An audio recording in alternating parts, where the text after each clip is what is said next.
രാമായണത്തിലെ ശ്രീരാമസ്വാമിയുടെ ജീവിതം നമ്മൾ ഈ പുരാണകഥ പറയുന്നത് പോലെ നമുക്ക് വായിക്കുമ്പോൾ ഇമ്പമുള്ളൊരു കഥയായിരുന്നില്ല. അത് കുറെ അനിശ്ചിതത്വങ്ങളും അവ്യക്തതയും ഭയവും ഒക്കെ നിറഞ്ഞൊരു കഥയായിരുന്നു. പക്ഷെ ഇത്തരത്തിലുള്ള അനിശ്ചിതത്വത്തെ, അവ്യക്തതയെ, അടുത്ത നിമിഷം എന്താണ് സംഭവിക്കുക എന്നുള്ള ഒരു ചോദ്യത്തെയൊക്കെ അവർ നേരിടാൻ കാണിച്ച അവരുടെ ആ മനോധൈര്യം, മനഃശക്തി, ഇതാണ് രാമായണത്തിൽ നമുക്ക് തരുന്നൊരു സന്ദേശം എന്ന് പലരും മനസ്സിലാക്കാതെ പോയി. അതിനു പകരം നമ്മൾ രാമനെ ദൈവമായി വിശ്വസിച്ചും പ്രാർത്ഥിച്ചും നമ്മുടെ ദുരിതങ്ങൾ രാമൻ മാറ്റിത്തരും എന്നുള്ള അന്ധവിശ്വാസങ്ങളിലേക്ക് വീഴുകയാണ്. അത് തെറ്റാണ്.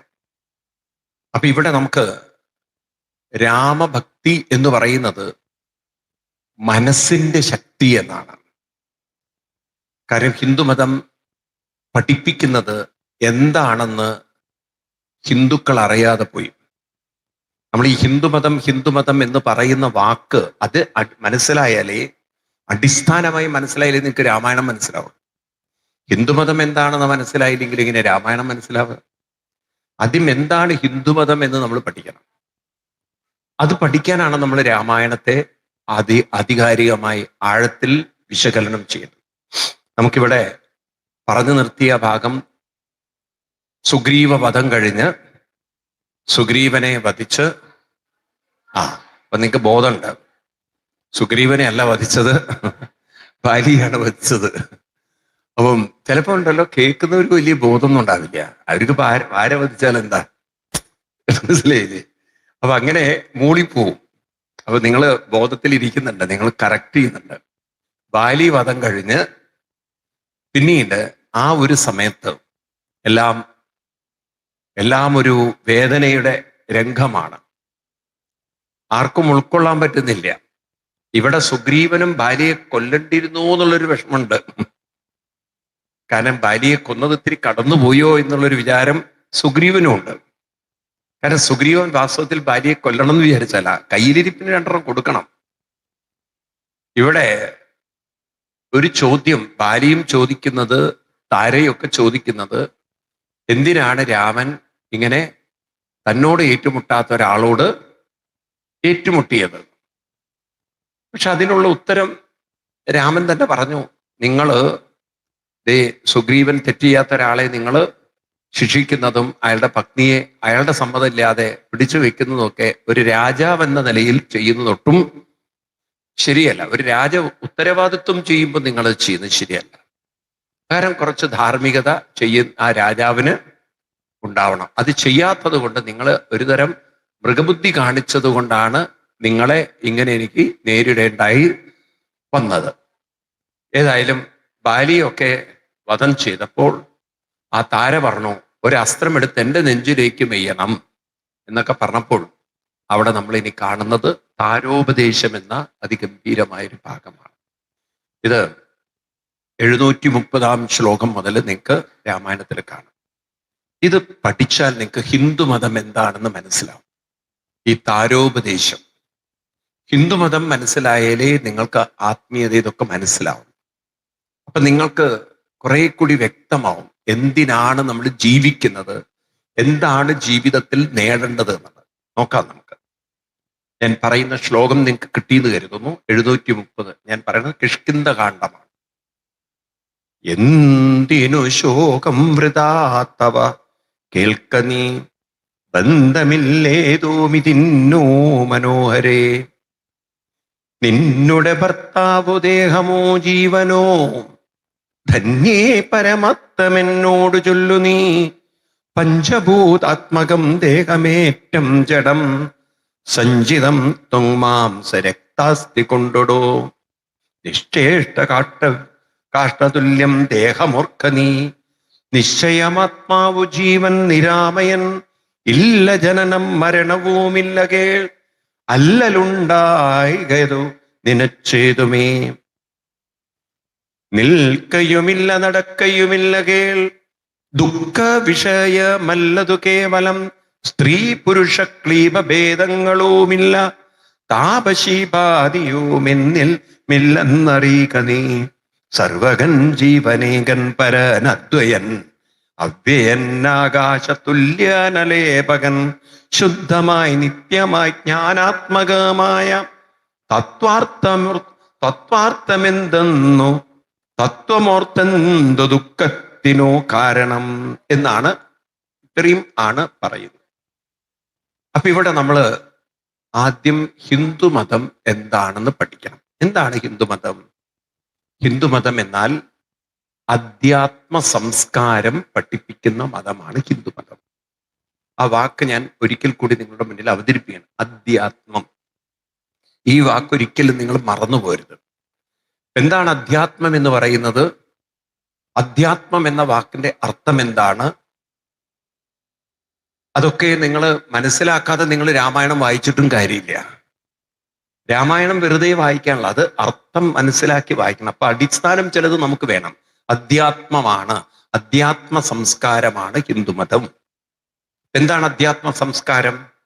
ഇപ്പൊ ഗീതയിലെ 8-ാം അധ്യായത്തിലെ 2-ാം ശ്ലോകം എടുക്കണം.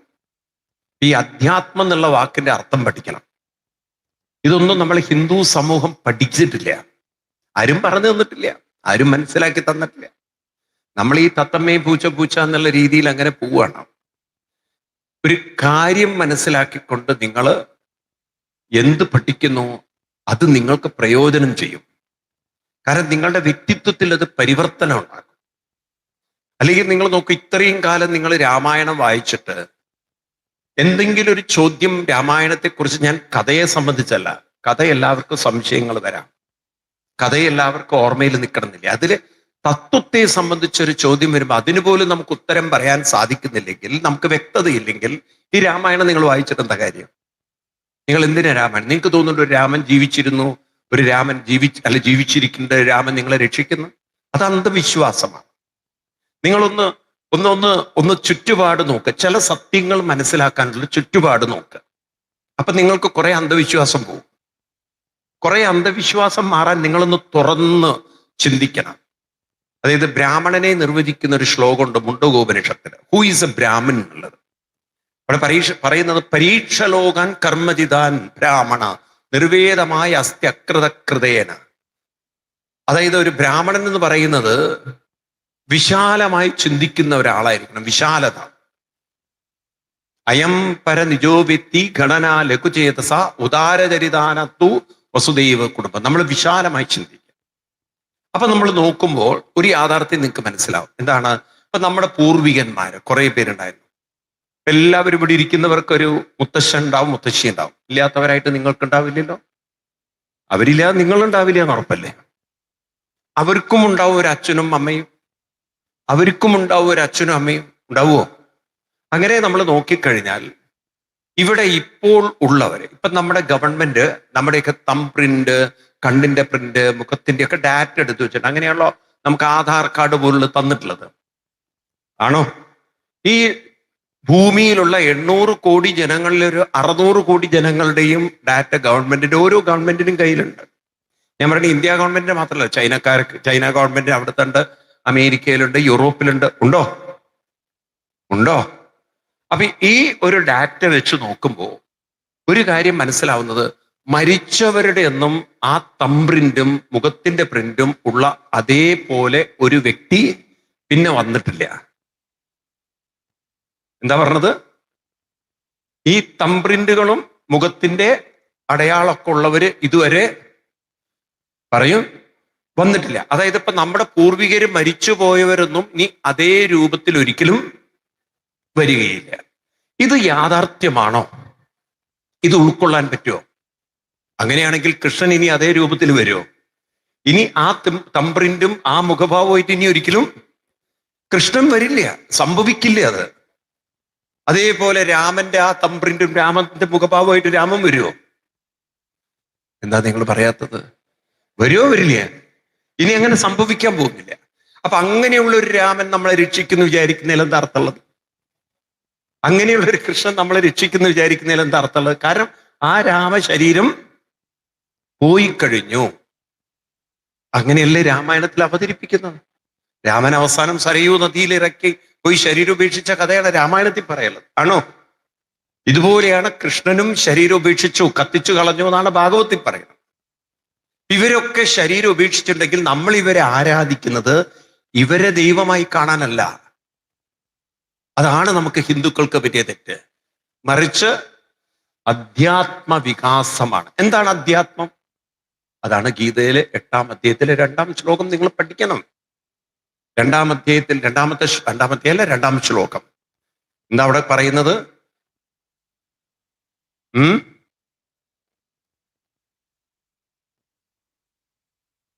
അത് അർജുനന്റെ ചോദ്യം. 1ഉം 2ഉം അർജുനന്റെ ചോദ്യം. മൂന്നാമത്തെ ശ്ലോകം. അക്ഷരം പരമം ബ്രഹ്മ സ്വഭാവോ അധ്യാത്മം. അത് അണ്ടർലൈൻ ചെയ്യുക. കൃഷ്ണൻ പറയുന്നു അധ്യാത്മം എന്ന വാക്കിന് സ്വഭാവം. സ്വഭാവം എന്ന് പറയുന്നത് നമ്മുടെ ശരീരത്തെ കുറിച്ചാണോ മനസ്സിനെ കുറിച്ചാണോ? ഒരാളുടെ സ്വഭാവം ശരിയല്ല പറഞ്ഞാൽ ശരീരം ശരിയല്ല എന്നാണോ, മനസ്സ് ശരിയല്ല എന്നാണോ? പറയൂ. മനസ്സിനെ കുറിച്ചാണ്. അപ്പൊ ഇവിടെ ഹിന്ദുമതം എന്ന് പറയുന്നത് അധ്യാത്മ സംസ്കാരമാണെന്ന് പറഞ്ഞാൽ മനസ്സിന്റെ സംസ്കാരമാണ്, അല്ലെങ്കിൽ ജീവന്റെ സംസ്കാരമാണ്. പ്രാണനും മനസ്സും ചേർന്ന കൂട്ടിനെയാണ് ജീവൻ എന്ന് പറയുക. അതെന്താ അങ്ങനെ ജീവൻ എന്ന് പറയുന്നത്? അനം മരിച്ചു കഴിഞ്ഞാൽ പ്രാണനും മനസ്സും ശരീരം വിട്ടുപോയി, പിന്നെ ശരീരത്തിൽ മനസ്സുമില്ല, പ്രാണനുമില്ല. അപ്പൊ നമ്മൾ പറയും ജീവൻ പോയി. അപ്പോഴല്ലേ ജീവൻ പോയി എന്ന് പറയാം, ആണോ? നമുക്ക് വേദന വരുന്നു, അസഹനീയമായ വേദന വരുന്നു. അപ്പൊ നമ്മൾ പറയാം എന്റെ പ്രാണൻ പോകുന്നു എന്ന്. അങ്ങനെയല്ലേ പറയാ? എന്റെ ജീവൻ പോകുന്ന വേദന, അങ്ങനെ പറയുമോ? പറയൂ ഇല്ലയോ? ഈ ജീവൻ പോകുന്ന വേദന എന്ന് പറഞ്ഞാൽ അതിനർത്ഥം എന്താണ്? ആ വേദന എൻ്റെ മനസ്സിന് സഹിക്കാൻ പറ്റുന്നില്ല. അപ്പൊ ഈ കാര്യം മനസ്സിലാക്കിയാൽ ഹിന്ദു സംസ്കാരം എന്ന് പറയുന്നത് മനസ്സിന്റെ വികാസ സംസ്കാരമാണ്. ഇതിന്റെ അവർക്ക് പറയൂ നിങ്ങള്, മനസ്സിന്റെ വികാസ സംസ്കാരമാണ് ഏത്? ഹിന്ദു സംസ്കാരം. അപ്പൊ നമ്മൾ ചെയ്യുന്ന അനുഷ്ഠാനങ്ങളൊക്കെ, ക്ഷേത്രങ്ങളിൽ പോകുന്നതും വായിക്കുന്നതും ജപിക്കുന്നതും പൂജ ചെയ്യുന്നതും ഒക്കെ എന്തിനു വേണ്ടിയിട്ടാണ്? മനസ്സിന്റെ വികാസത്തിന് വേണ്ടിയിട്ടാണ്. മനോവികാസം, ആത്മവികാസം, ഇതിന്റെ പേരാണ് അധ്യാത്മ സംസ്കാരം. മനസ്സിലാവുണ്ടോ? ഈ വ്യക്തത നമ്മുടെ ഹിന്ദു സമൂഹത്തിനില്ല. ഏത് വ്യക്തത? എൻ്റെ മനോവികാസത്തിന് വേണ്ടിയിട്ടാണ്, ആത്മവികാസത്തിന് വേണ്ടിയാണ് എൻ്റെ ജീവിതം എന്ന വ്യക്തത ആർക്കില്ല? ഹിന്ദുക്കൾക്കില്ല. അപ്പൊ നമ്മൾ ചോദിക്കേണ്ട ഒരു ചോദ്യം ഉണ്ടായിരുന്നു. എന്താ ചോദ്യം? എൻ്റെ മനസ്സിനെ എങ്ങനെയൊക്കെയാണ് ഞാൻ ഉയർത്തേണ്ടത്, വികസിപ്പിക്കേണ്ടതും ചോദിക്കേണ്ടിയിരുന്നു. ആ ചോദ്യം ആർക്കും ഇല്ലാതെ പോയത് എന്തുകൊണ്ടാണ്? അന്ധവിശ്വാസം വന്നു. എന്താ അന്ധവിശ്വാസം? ദൈവം നമ്മുടെ കാര്യങ്ങൾ നോക്കിക്കൊള്ളുന്നു. 3 കാര്യങ്ങൾ നമ്മൾ തെറ്റുപഠിച്ചു. 1, ദൈവത്തെ വിശ്വസിക്കുക. 2, ദൈവത്തോട് പ്രാർത്ഥിക്കുക. 2, ദൈവം നാളെ നല്ലത് തരുമെന്ന് പ്രതീക്ഷിച്ചിരിക്കുക. ഇത് 3ഉം അന്ധവിശ്വാസങ്ങളാണ്. അതിന് പകരം നമുക്ക് വേണ്ടിയിരുന്ന എന്താണ്? മനസ്സിന്റെ വികാസമാണ് ആത്മീയത. എൻ്റെ ജീവിത ലക്ഷ്യം തന്നെ എന്തിനാണ്? എൻ്റെ മനസ്സിന്റെ വികാസം. അതിന്റെ പേരാണ് നമ്മൾ പറഞ്ഞു എന്ത് പ്രാപ്തി? 2 വാക്കുകൾ ഞാൻ നിങ്ങളോട് മറക്കരുതെന്ന് പറഞ്ഞു. എന്താണ്? അതിന്റെ പേരാണ് ബ്രഹ്മപ്രാപ്തി. എന്താണ്? ഇതാണ് എൻ്റെ ജീവിത ലക്ഷ്യം. 2ാമത്തത് നമുക്ക് അറിയേണ്ടിയിരുന്നു, ഞാൻ ചെയ്യുന്നതൊക്കെ അതിലേക്ക് എത്താനുള്ള പ്രയത്നങ്ങളാണ്. മനസ്സിലാവുണ്ടല്ലോ? അതിന്റെ പേരാണ് ധർമ്മം, അനുഷ്ഠാനം. ഈ 2 വാക്കുകൾ പോയാൽ പിന്നെ ഹിന്ദുമതമില്ല. ബ്രഹ്മവും ധർമ്മവും. അപ്പൊ ഈ ഒരു ബോധം വെച്ചുകൊണ്ട് വേണം നമ്മൾ ഈ കൃതികളൊക്കെ വായിക്കാൻ, ജീവിതത്തെ കാണാൻ. ഇനി നിങ്ങളൊന്ന് വായിച്ചു നോക്കൂ. എന്തിനു ശോകം? എന്തിനാണ് നീ ഇരുന്ന് കരയുന്നത് എന്ന് ചോദിക്കുമ്പോൾ, ബന്ധമില്ലേതുമേ മനോഹരേ. ഒരു മനസ്സുമായിട്ട് നമുക്കിവിടെ ശാശ്വത ബന്ധമുണ്ടാക്കാൻ കാലം നമ്മളെ അനുവദിക്കില്ല. നമ്മുടേതെന്ന് പറയുന്നത് വാസ്തവത്തിലുണ്ടല്ലോ, ഒരു വൈകാരിക തലത്തിൽ നിങ്ങൾക്ക് ഭർത്താവ് നിങ്ങളുടെയാണ്, ഭാര്യ നിങ്ങളുടെയാണ്, മക്കൾ നിങ്ങളുടെയാണ് നിങ്ങൾക്ക് പറയാം. പക്ഷെ ഒരു മനസ്സും നിങ്ങളുടെ കൂടെ ഇല്ല എന്ന സത്യം നിങ്ങൾ തിരിച്ചറിയുമ്പോൾ ചിലപ്പോൾ ചിലർക്ക് കാലം നേരത്തെ മനസ്സിലായി കൊടുക്കും. ചിലവരാണെങ്കിൽ കണ്ടാലും പഠിക്കില്ല, കൊണ്ടാലും പഠിക്കാതെ ജീവിക്കുന്നവരുണ്ട്. അപ്പൊ എന്താണ്, മക്കൾ നോക്കും, ഭാര്യ നോക്കും, കുടുംബം നോക്കും, അല്ലെങ്കിൽ അത് നോക്കും, ഇത് നോക്കും, ആരോഗ്യമുണ്ടാവും എന്നൊക്കെ തെറ്റിദ്ധരിക്കും. ഇതൊന്നും നമ്മുടെ കൂടെ ഉണ്ടാവില്ല എന്ന സത്യം കാലം കൊണ്ട്, പ്രായം കൊണ്ട് ശരീരം പഠിപ്പിക്കും. കുട്ടികൾ കുട്ടികളുടെ ലോകത്തിലേക്ക് തിരിയുമ്പോൾ അവര് നമ്മളെ പഠിപ്പിക്കും. മനസ്സിലാവുണ്ടല്ലോ. ഓർമ്മശക്തി കുറയുമ്പോൾ ഭാര്യയും ഭർത്താവും സ്വയം തിരിച്ചറിയും. അപ്പം മനസ്സിലാവും ഒരാളും നമ്മുടെ കൂടെ ഉണ്ടാവില്ല. ഇത് മനസ്സിലാക്കി കഴിഞ്ഞാൽ എൻ്റെ ജീവിതം മറ്റൊരു മനസ്സിനെ കുറിച്ചിരുന്ന് ചിന്തിച്ച് സമയം കളയലല്ല. എൻ്റെ സമയം എന്ന് പറയുന്നത് എൻ്റെ മനസ്സിനെ ഉയർത്താൻ ഞാൻ പ്രയത്നിക്കലാണ്. അപ്പൊ നിങ്ങൾ രാമായണം വായിക്കുന്ന എന്തിനാണ്? രാമായണം വായിക്കുന്ന എന്തിനാണ്? രാമന്റെ പ്രീതി കിട്ടാനാണോ? പുണ്യം നേടാനാണോ? എപ്പോഴും ഈ വാക്കോർമ്മ വേണം. ആത്മവികാസം. എന്താണ് ആത്മവികാസം? എൻ്റെ മനസ്സിന്റെ വികാസത്തിന് വേണ്ടിയിട്ടാണ്, അതിനു വേണ്ടിയാണ്. അപ്പൊ നിങ്ങൾക്ക് ആ വികാസം ഉണ്ടാവണമെങ്കിൽ എന്ത് വേണം? നിങ്ങളുടെ ശ്രദ്ധയെ നിങ്ങളുടെ പ്രശ്നത്തിൽ നിന്നും മാറ്റി ഇത്തരം കാര്യങ്ങളിലേക്ക് പൂർണ്ണമായി നിങ്ങൾ മുഴുകിച്ചേരാൻ പരിശീലിപ്പിക്കണം. അപ്പൊ പ്രായമാകുമ്പോൾ പല പ്രശ്നങ്ങളും വരും.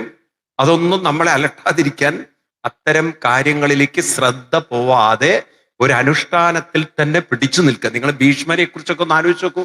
ശരശയിൽ കിടക്കുമ്പോഴും തൻ്റെ ശരീരത്തിൽ കുത്തി നോവിക്കുന്ന കൂർത്ത മൂർത്ത ശരത്തിന്റെ വേദനയെക്കുറിച്ച് ചിന്തിക്കാതെ, ഇറ്റിറ്റു വീഴുന്ന രക്തത്തെക്കുറിച്ച് ചിന്തിക്കാതെ, തളർന്നു പോകുന്ന ദേഹത്തെക്കുറിച്ച് ചിന്തിക്കാതെ, നഷ്ടപ്പെട്ട കൗരവ വംശത്തെക്കുറിച്ച് ചിന്തിക്കാതെ, പോയിക്കഴിഞ്ഞ എല്ലാ കാര്യങ്ങളെക്കുറിച്ച്, ചെയ്ത തെറ്റുകളെക്കുറിച്ച് ചിന്തിക്കാതെ അവിടെ ഇരുന്നുകൊണ്ട് വിശ്വം വിഷ്ണു ഭഷത്കാരോ ഭൂതഭവൽ പ്രഭു ഭൂതഗത് ഭൂതഭാവോ ഭൂതാത്മാ ഭൂതഭാവന എന്നിങ്ങനെ ചിന്തിക്കുന്ന ഒരാളുടെ മാനസികാവസ്ഥ ചിന്തിച്ചു നോക്കൂ.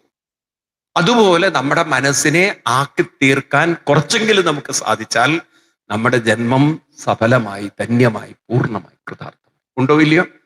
ഇതിനുള്ളൊരു പരിശീലനം കൊടുക്കാനാണ് രാമായണം നമ്മൾ വായിക്കുന്നത്. ശ്രദ്ധ രാമായണത്തിലേക്ക് തിരിച്ച് കാലക്രമേണ നമ്മുടെ പ്രശ്നങ്ങളിൽ നിന്നും നമ്മുടെ ശ്രദ്ധയെ മുഴുവൻ മാറ്റിയെടുത്ത് അതിനെ ഒരു ദൈവീകമായ ചിന്തയിലേക്ക് തിരിച്ചുവിടാൻ നമുക്ക് സാധിച്ചാൽ നിങ്ങൾക്ക് ഹിന്ദുമതം എന്താണെന്നും ജീവിതം എന്താണെന്നും നിങ്ങൾക്ക് മനസ്സിലായി.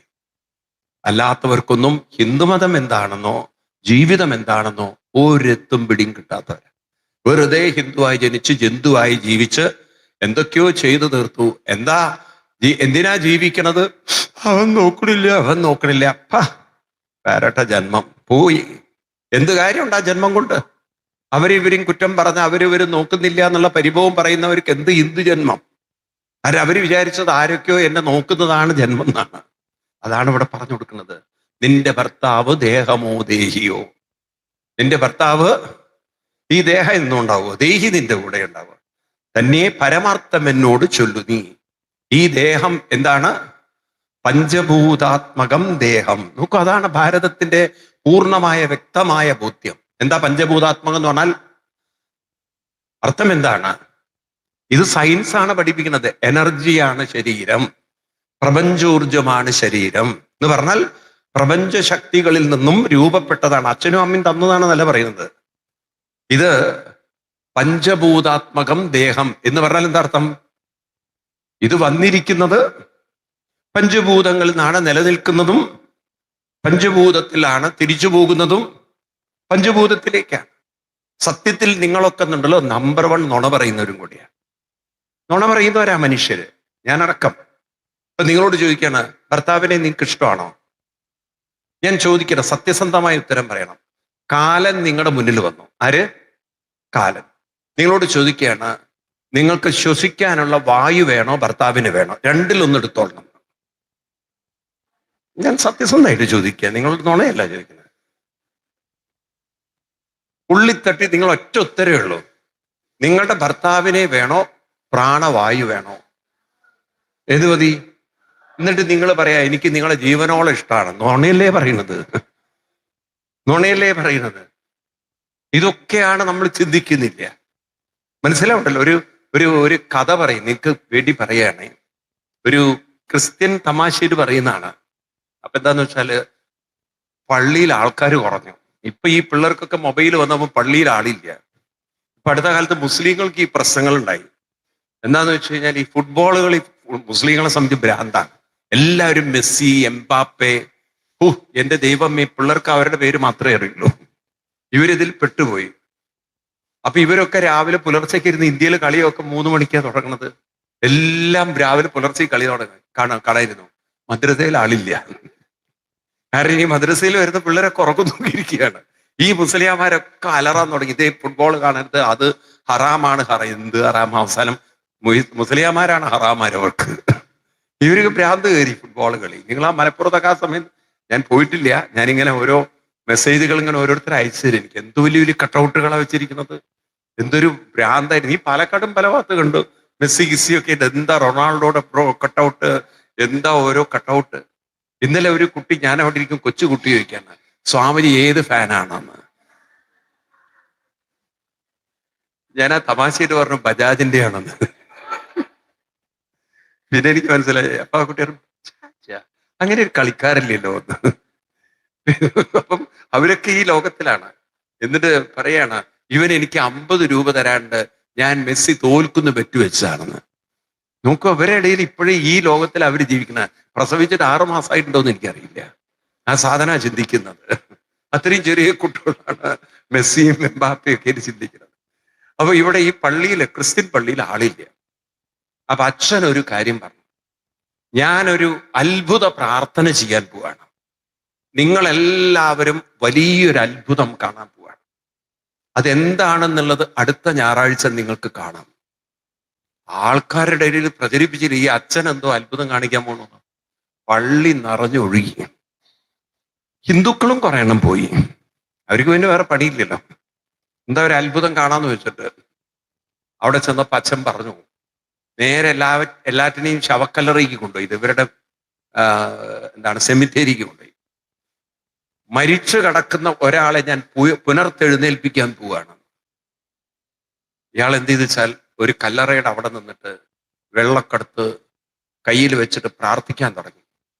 അപ്പൊ പുറകിൽ ഒരാൾ തട്ടി ചോദിച്ചു എന്താണെന്ന്. പറഞ്ഞു, എന്റെ ഭർത്താവാണ് അത് കിടക്കുന്നത്. ആ മനുഷ്യൻ നല്ല കള്ളുകുടിയനായിരുന്നു. ജീവിച്ചിരിക്കുമ്പോൾ എനിക്ക് സമാധാനം തന്നിട്ടില്ല. ഇനി ആ മനുഷ്യനെ പിടിച്ചുയർത്തി എഴുന്നേൽപ്പിച്ച് എന്റെ ശേഷിച്ച ജന്മം കൂടി നിങ്ങൾക്ക് സമാധാനം കളയണമെന്ന് ആഗ്രഹമുണ്ടെങ്കിൽ ഉണർത്തിക്കോളൂ. കാല് പിടിക്കുകയാണ്. അയാൾ കടന്നോട്ടെ സമാധാനമായിട്ട്. ഇപ്പൊ ഒരു ഉറപ്പുണ്ട് അയാൾ എവിടെയാ കടക്കണത്. മുമ്പ് അതുണ്ടായിരുന്നില്ല. എവിടെങ്കിലുമൊക്കെ കുടിച്ച് കിടക്കുന്ന ഒരാളായിരുന്നു. ഇന്നിപ്പോ എനിക്ക് ആര് ചോദിച്ചാലും പറയാം, എന്റെ ഭർത്താവ് ഇന്ന സ്ഥലത്താ കിടക്കണത്. അച്ഛനോട് പറയും, ഈ ക്രൂരത എന്നോട് കാണിക്കരുത്. അച്ഛന്റെ ശ്രമം പാളിപ്പോയി. അപ്പൊ അച്ഛൻ പിന്നെ അടുത്ത കല്ലറയിൽ പോയി പ്രാർത്ഥിക്കാന്ന് വിചാരിച്ചിട്ട് അങ്ങോട്ട് നീങ്ങി വെള്ളക്കടുത്ത് തളിക്കാൻ നേരത്തെ പുറകിൽ ഒരാൾ ഇങ്ങനെ വലിക്കുന്നു. എന്താണ്? പറഞ്ഞു, അത് എന്റെ ഭാര്യ എൽസി ആണെന്ന്. നന്നായി, നിങ്ങളുടെ ഭാര്യ നഷ്ടപ്പെട്ടതല്ലേ, തിരിച്ചു വിളിക്കാന്ന്. പറഞ്ഞു, അത് വേണ്ടാന്ന്. അതെന്താ? ഞാൻ വേറൊരുത്തേക്ക് വാക്കു കൊടുത്തു കഴിഞ്ഞു എന്ന്. ഇനി ഇവളും കൂടി വന്നിട്ട് വീട്ടിലൊരു കലഹണ്ടാക്കണമെന്ന് ഞാൻ ആഗ്രഹിക്കുന്നില്ല. അതുകൊണ്ട് അവളെ സ്വീറ്റായിട്ട് കിടന്നോട്ടെ. എന്ന് മാത്രമല്ല, അവളുടെ സ്വത്ത് പോലും ഞാൻ വിറ്റു കഴിഞ്ഞു. ഇനിയിപ്പോൾ അവള് വന്നാൽ അതിന്റെ പേരിൽ എന്നെ മേക്കെട്ട് കയറും. അതുകൊണ്ട് ഇനിയിപ്പോൾ അവള് വന്നാൽ എനിക്ക് സമാധാനം ഉണ്ടാവില്ല. അവളുടെ സ്വത്തൊക്കെ ഞാൻ വിറ്റു കഴിഞ്ഞു. ഞാൻ എന്നിട്ട് ഒരു കാറൊക്കെ മേടിച്ചു. ഇനിയിപ്പോൾ അവള് വന്നിട്ട് അവളുടെ സ്വത്ത് കണ്ടിട്ടില്ലെങ്കിൽ അവൾ എന്നെ തൂക്കുകയറിന് മുകളിൽ കയറ്റും മനുഷ്യ. അപ്പൊ അവളവിടെ സമാധാനമായിട്ട് കിടന്നോട്ടെ. അതും പോയി. അപ്പൊ ഈ പള്ളിയിൽ അച്ഛൻ ആലോചിച്ചു, ഇനിയിപ്പോ ഏതിനെയും വിളിച്ചു ഉണർത്തുക. ആർക്കും താല്പര്യമില്ല. അവസാനം ഒരു 6 മാസമോ 7 മാസമായിട്ട് കുട്ടി മരിച്ചിരുന്നു. പിന്നെ അതിനെ ഉയർത്തെഴുന്നേൽപ്പിക്കാൻ ആർക്കും ബുദ്ധിമുട്ടില്ലല്ലോ. അവിടെ ചെന്ന് വെള്ളമൊക്കെ തളിക്കാൻ നേരത്തെ ഒരു അമ്മ കരയണം. ചോദിച്ചു, നിങ്ങൾക്ക് എന്താ പ്രശ്നം എന്ന്. അല്ല, നിങ്ങളുടെ മകനല്ലേ? അതെ, മകനെ തിരിച്ചു കൊണ്ടുവരാൻ പോവാണ്. പറഞ്ഞപ്പോ അത് വേണ്ട അച്ഛാ. അതെന്താന്ന് വെച്ചു, ഞാനിപ്പോ ഗർഭിണിയാണെന്ന്. ഓൾറെഡി ഇപ്പൊ എന്റെ വയറ്റിലൊരു കുട്ടിയുണ്ട്. ആ മരിച്ചത് 4ാമത്തതായിരുന്നു. ആ 4ാമത്തത് കഴിഞ്ഞപ്പോ 4ാമത്തതുണ്ട്. എല്ലാം കൂടി ചെലവ് താങ്ങാൻ എനിക്ക് പറ്റില്ല.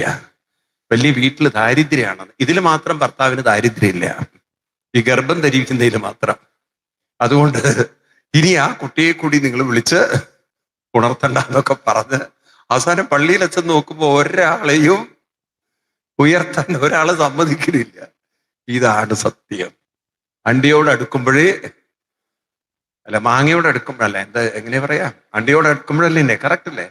മാങ്ങയുടെ പുളി അറിയുള്ളൂ എന്ന് പറഞ്ഞ പോലെയാണ്. നമ്മൾ എന്തൊക്കെയാണ് ജീവിതം എന്ന് തെറ്റിദ്ധരിച്ച്, മനസ്സിലായില്ലേ? ഒരു മരണത്തോടുകൂടി എല്ലാം കഴിഞ്ഞു. എന്തുണ്ട് പിന്നെ? ഈ മരിച്ചുപോയവർ എത്ര സ്വത്ത് സമ്പാദിച്ചു കൂട്ടിയിരുന്നു അല്ലേ? ആ മരിച്ചു കിടക്കും എന്ത് സ്വത്ത്? വല്ലതും ഉണ്ടോ? ഒന്നുമില്ല. അപ്പൊ നമ്മൾ ആ ബോധം ഉണ്ടാവണം. ഞാൻ ജീവിച്ചിരിക്കുമ്പോൾ എൻ്റെ മനസ്സിനെ ഉയർത്താനുള്ള ഒരു പ്രയത്നമാണ് ജീവിതം. ജീവിതം എന്ന് പറയുന്നത് വികാസമാണ്. ആ വാക്ക് എപ്പോഴും ഓർക്കണം. ആത്മവികാസം, അതാണ് ജീവിതം. അതാണ് ഹിന്ദുമതം. അതുകൊണ്ടാണ് ഇതിനെ അധ്യാത്മ സംസ്കാരം എന്ന് പഠിപ്പിക്കുന്നത്. ആത്മവികാസം ഇതല്ല നമ്മൾ പഠിക്കുന്നത്. നമ്മൾ പഠിക്കുന്നതൊക്കെ പ്രാർത്ഥിച്ചാൽ ദൈവം എല്ലാം തരുന്ന പ്രാർത്ഥനയല്ല ഹിന്ദുമതം. പറയൂ, ആത്മവികാസമാണ്. നിങ്ങൾ ഗീതയില് 5-ാം അധ്യായത്തില് 20, 22, 24 ശ്ലോകം എടുക്കുക. 5-ാം അധ്യായത്തില് അവിടെ ഗീതയിൽ കൃഷ്ണൻ അർജുനോട് പറയും, യോന്ത സുഗന്ധരാരാമ ഏഹി സംസ്പർശജാഭോഗ ദുഃഖയോനയ ഏവത്തെ ആദ്യന്തവന്ത കൗന്ദേയ തേഷു രമതേ പുത. കണ്ടോ? 22 22-ാം ശ്ലോകം, അതിലേ ഞാൻ പറഞ്ഞത്. 22, 24 എന്താ പറയണത്? ഏഹി സംസ്പർശജാഭോഗ. ഇപ്പൊ കിട്ടുന്ന സുഖങ്ങളൊക്കെ നമ്മുടെ ശ്രദ്ധ അതിൽ കൊടുക്കുന്നത് കൊണ്ട് കിട്ടുന്ന സുഖം. നിങ്ങൾ കുടുംബജീവിതത്തിൽ ശ്രദ്ധ വയ്ക്കുന്നു, ശരീരത്തിൽ ശ്രദ്ധ വയ്ക്കുന്നു, അതിലൊക്കെ കിട്ടുന്ന ഒരു ശ്രദ്ധയിൽ കിട്ടുന്ന ഒരു സുഖമാണ് ഇപ്പോഴത്തെ നമ്മുടെ ലൗകിക സുഖം. എപ്പോഴും ഓർക്കുക, ഈ ശ്രദ്ധ എന്നും ഒരുപോലെ നിങ്ങൾക്കൊന്നിൽ പിടിച്ചു നിർത്താൻ സാധ്യമല്ല. ചെറിയൊരു സംശയം വന്നാൽ തന്നെ കഴിഞ്ഞു ജീവിതം. ചെറിയൊരു സംശയം. നിങ്ങൾ നോക്കൂ, ഭാര്യാഭർത്ത ബന്ധത്തിൽ ആ സ്നേഹം, ഇഷ്ടം, പ്രിയം, ഇതിലൊക്കെ ശ്രദ്ധ വെച്ച് ഒരു ദിവസം ഭാര്യയെ സംശയിക്കാൻ തുടങ്ങിയാൽ കഴിഞ്ഞില്ലേ ജീവിതം? കഴിഞ്ഞോ? പിന്നെ ഭാര്യയെ സംശയിക്കാൻ തുടങ്ങി, പിന്നെ ആ സ്നേഹവും സുഖവും സന്തോഷവും നിലനിൽക്കൂ? പറയൂ, ഇല്ല. ഇതുപോലെയാണ് മനുഷ്യ ജീവിതങ്ങളൊക്കെ. നിങ്ങൾ നോക്കും, മക്കളിലൊക്കെ ശ്രദ്ധ വെക്കണം അവരെ കാര്യത്തിൽ. കുറേ കഴിഞ്ഞാൽ അവരുടെ കാര്യം നോക്കി അവർ സ്വാർത്ഥരാണെന്നുള്ള ബോധം വരുമ്പോൾ നിങ്ങളെ അത്ര ശ്രദ്ധിക്കുന്നില്ല എന്ന് ക്രമേണ നിങ്ങളുടെ ശ്രദ്ധയും അവരിൽ നിന്ന് മാറിക്കൊണ്ടിരിക്കും. ഉണ്ടോ ഇല്ലയോ? അവരെക്കുറിച്ച് എപ്പോഴും ചിന്തിച്ചോ? അവർ ഉണ്ടോ, ഉറങ്ങിയോ, അവര് കഴിച്ചോ, അവര് കടന്നോ, അവര് കുളിച്ചോ, ഇതെന്നെ ശ്രദ്ധിച്ചുകൊണ്ടിരുന്നവര് അവര് വളർന്നു വലുതായി അവരുടെ കാര്യങ്ങൾ നോക്കാൻ തുടങ്ങിയാൽ അവരിൽ നിന്ന് ശ്രദ്ധ പിൻവലിച്ചു. ആണോ? ഇതുപോലെ നമ്മുടെ ജീവിതത്തിൽ എന്നും നമുക്ക് സുഖഭോഗങ്ങളിൽ ശ്രദ്ധ മുഴുകി ജീവിക്കാൻ കാലം നമ്മളെ അനുവദിക്കില്ല. കണ്ണിന് എത്ര കാലം കാണാൻ താല്പര്യം ഉണ്ടാവും? എന്നാലും നിങ്ങൾ നോക്കൂ, പഴയ കാലത്ത് സീരിയലിൽ ഇരുന്ന് കുത്തിയിരുന്ന ആൾക്കാർ ഇന്ന് എത്ര പേരിരിക്കുന്നുണ്ട്? നാക്കിന് എത്ര കാലം ഭക്ഷണം രുചിക്കാൻ പറ്റും? കാമങ്ങളൊക്കെ എത്ര അനുഭവിക്കാൻ പറ്റും മനുഷ്യന്? അതൊക്കെ കാലം ഒരു പരിധി വെച്ചിട്ടുണ്ട്. എന്നാൽ ഏതിൽ നമുക്ക് രമിക്കാൻ സാധിക്കുമായിരുന്നു? അതാണ് 24-ാം ശ്ലോകം പറയണ, യോന്ത സുഗോന്ധരാരാമ തദാന്തർജ്യോതിരേവച. കണ്ടോ? യോ അന്തസുഗോന്ധര, എന്ന് പറഞ്ഞാൽ അന്തരാത്മാവിൽ. അന്തരാരാമ എവിടെ രമിക്കേണ്ടിയിരുന്നു? അവനവന്റെ അനുഷ്ഠാനങ്ങളിൽ, അവനവന്റെ ചില ജപസംസ്കാരങ്ങളിൽ രമിക്കാൻ സാധിച്ചിരുന്നെങ്കിൽ സുഗോന്ധരാരാമ തഥാന്തർജ്യോതിരേവച സയോഗി ബ്രഹ്മനിർവാണം ബ്രഹ്മഭൂയായ കൽപ്പത്തെ. അല്ലേ? ഇതല്ലേ ശ്ലോകം?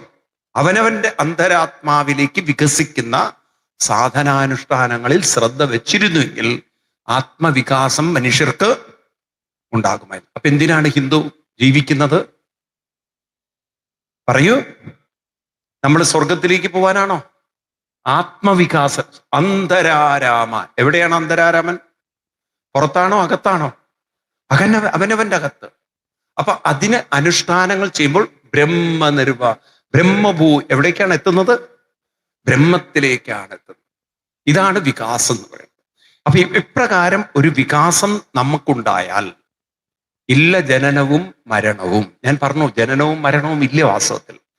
മരണം എന്ന് പറയുന്നത് കേവലം ശരീരത്തിൽ നിന്നും മനസ്സ് വേർപ്പെടുന്ന ഒരു പ്രക്രിയയാണ്. അത് വേർപാടാണ്, മരണമല്ല. അതുപോലെ ജനനമില്ല. ജനിക്കുക എന്ന് പറയുന്നത് വാസ്തവത്തിൽ നമ്മൾ തെറ്റായി പറയുന്ന ഒരു വാക്കാണ്. ജനിക്കല്ല, അത് ജനനമല്ല, അത് പുനർജനിക്കലാണ്. ആ വാക്കോട് ചേർക്കുന്നത് അതിൻ്റെ കൂടെ. ഏതാണ്? നിങ്ങളൊക്കെ പുനർജനിച്ചവരാണ്. അതെങ്ങനെ മനസ്സിലായി പുനർജനിച്ചു എന്നുള്ളത്? നിങ്ങൾ കൊച്ചുകുട്ടികളെ നോക്കൂ, അത് സ്വപ്നം കാണണം. കൊച്ചുകുട്ടികളുടെ സ്വഭാവങ്ങൾ നോക്കൂ. ആ സ്വഭാവങ്ങളും ശീലങ്ങളും ആ കുട്ടികൾക്ക് എവിടുന്ന് വന്നു? അവരുടെ ഇഷ്ടങ്ങൾ എവിടുന്ന് വന്നു? ഈ ജന്മത്തിൽ നിന്ന് കിട്ടുന്നതല്ലല്ലോ. എന്റെ ചോദ്യം ഇതാണ്, കുട്ടികളിൽ അവരുടേതായിട്ടുള്ള തനതായ ചില സ്വഭാവങ്ങളും ശീലങ്ങളും പെരുമാറ്റങ്ങളും ഒക്കെ ഉണ്ടോ? അതോ അച്ഛനമ്മമാര് പറയുന്ന പോലെ ടിപ്പിക്കലി അങ്ങനെയാണോ പെരുമാറുന്നത്? ആണോ? അല്ല. അപ്പൊ അവര് ജനിച്ചു വന്നോ എന്ന് പറയാൻ ഒരു പുനർജന്മം അല്ലേ? അവര് ജനിച്ചു വരുമ്പം ചില സംസ്കാരങ്ങളുമായിട്ടാണ് വരുന്നത്. ഇപ്പൊ ഞാൻ നിങ്ങളോട് ഇതൊക്കെ പറയുന്നത് എൻ്റെ ഉള്ളിൽ ഈ ആത്മീയ ബോധം നേരത്തെ ഉള്ളത് കൊണ്ടാണ്. അതില്ലെങ്കിൽ എനിക്ക് എങ്ങനെ പ്രഭാഷണം ചെയ്യാൻ പറ്റും? അപ്പൊ ഉള്ളിലുള്ളതേ പുറത്തു വരുള്ളൂ എങ്കിൽ നമ്മൾ എത്രമാത്രം ഉള്ളിൽ നേടിയെടുക്കുന്നോ അത്രയും നമ്മുടെ ജീവിതം ഒരു പരമാത്മബോധത്തിലേക്ക്, ആത്മതത്വത്തിലേക്ക്, ബ്രഹ്മതത്വത്തിലേക്ക് ഉയരും. ഇത് നമ്മൾ പ്രയത്നിക്കേണ്ടതുണ്ടോ? അപ്പൊ പ്രാർത്ഥിക്കുകയാണോ വേണ്ടത്? പ്രയത്നിക്കുകയാണോ? ഈ ബോധം നമ്മുടെ ഹിന്ദുക്കൾക്കുണ്ടാവണം. ആത്മവികാസം, ഇതാണ് ഇവിടെ പറഞ്ഞു കൊടുക്കുന്നത്. അതുകൊണ്ട് ഭർത്താവ് മരിച്ചു എന്നും പറഞ്ഞിരുന്ന് മോങ്ങിക്കരഞ്ഞിട്ട് കാര്യമില്ല. ഭർത്താവല്ല, ഏത് കാര്യത്തിലും നഷ്ടത്തെ കുറിച്ചിരുന്ന് ചിന്തിച്ച് സമയം കളയരുത്. നമ്മൾ എന്തിനാ വന്നത്? ബ്രഹ്മതത്വം, ബ്രഹ്മപ്രാപ്തി. അതിന് ഞാൻ എന്ത് ചെയ്യണം? പ്രയത്നിക്കണം, പ്രയത്നിക്കണം, ധർമ്മം അനുഷ്ഠിക്കണം. ഈ രണ്ട് വാക്കുകൾ ഹിന്ദുക്കൾക്ക് നല്ല ഉറപ്പുണ്ടായിരുന്നെങ്കിൽ ഇവിടെ ചാവാനും കരയാനും തളരാനും ആരും മെനക്കെടില്ല. കാരണം ഞാൻ അങ്ങനെ ഇരുന്ന് കരഞ്ഞിട്ടോ തളർന്നിട്ടോ വിഷമിച്ചിട്ടോ ദുഃഖിച്ചിട്ടോ ഒന്നും കാര്യമില്ല. ഈ ബോധം മനസ്സിൽ ഉറക്കണം. വേണ്ടേ? ബ്രഹ്മതത്വം അല്ലെങ്കിൽ ബ്രഹ്മപ്രാപ്തി, ധർമ്മം, അനുഷ്ഠാനം. ഈ രണ്ട് വാക്കുകൾ നമ്മുടെ ഉള്ളിൽ ഹൃദയത്തിൽ ആഞ്ഞു തറച്ചിരുന്നെങ്കിൽ ജീവിതം തന്നെ മാറ്റിമറിക്കാൻ നമുക്ക് സാധിക്കുമായിരുന്നു. നിൽക്കട്ടെ. അപ്പൊ ഇവിടെ താരോപദേശം എന്ന് പറഞ്ഞാൽ എന്താണ്? ഭഗവാൻ ശ്രീരാമസ്വാമി താരയെ സാന്ത്വനിപ്പിക്കുകയല്ല, താരയെ ഓർമ്മിപ്പിക്കുകയാണ്. താരയെ നീയും വന്നത് മനസ്സിനെ ഉയർത്താനാണ്. ഇരുന്ന് കരഞ്ഞിട്ട് വിഷമിച്ചിട്ട് യാതൊരു കാര്യമില്ല. ക്ലിയർ ആണോ പറയുന്നത്? അപ്പൊ ഹിന്ദുമതം എന്ന് പറയുന്നത് എന്താണ്? ഇത് നിങ്ങളുടെ തലയിൽ ഉണ്ടാവണേ. നിങ്ങൾ ഹിന്ദു ആണ്. എന്താണ് നിങ്ങളെ, എന്തുകൊണ്ടാണ് നിങ്ങളെ ഹിന്ദു എന്ന് വിളിക്കുന്നത്? എന്താണ് ഹിന്ദുമതം? അധ്യാത്മ സംസ്കാരമാണ് ഹിന്ദുമതം. ഇതൊക്കെ അടിവരട്ട് പഠിക്കണം നിങ്ങൾ.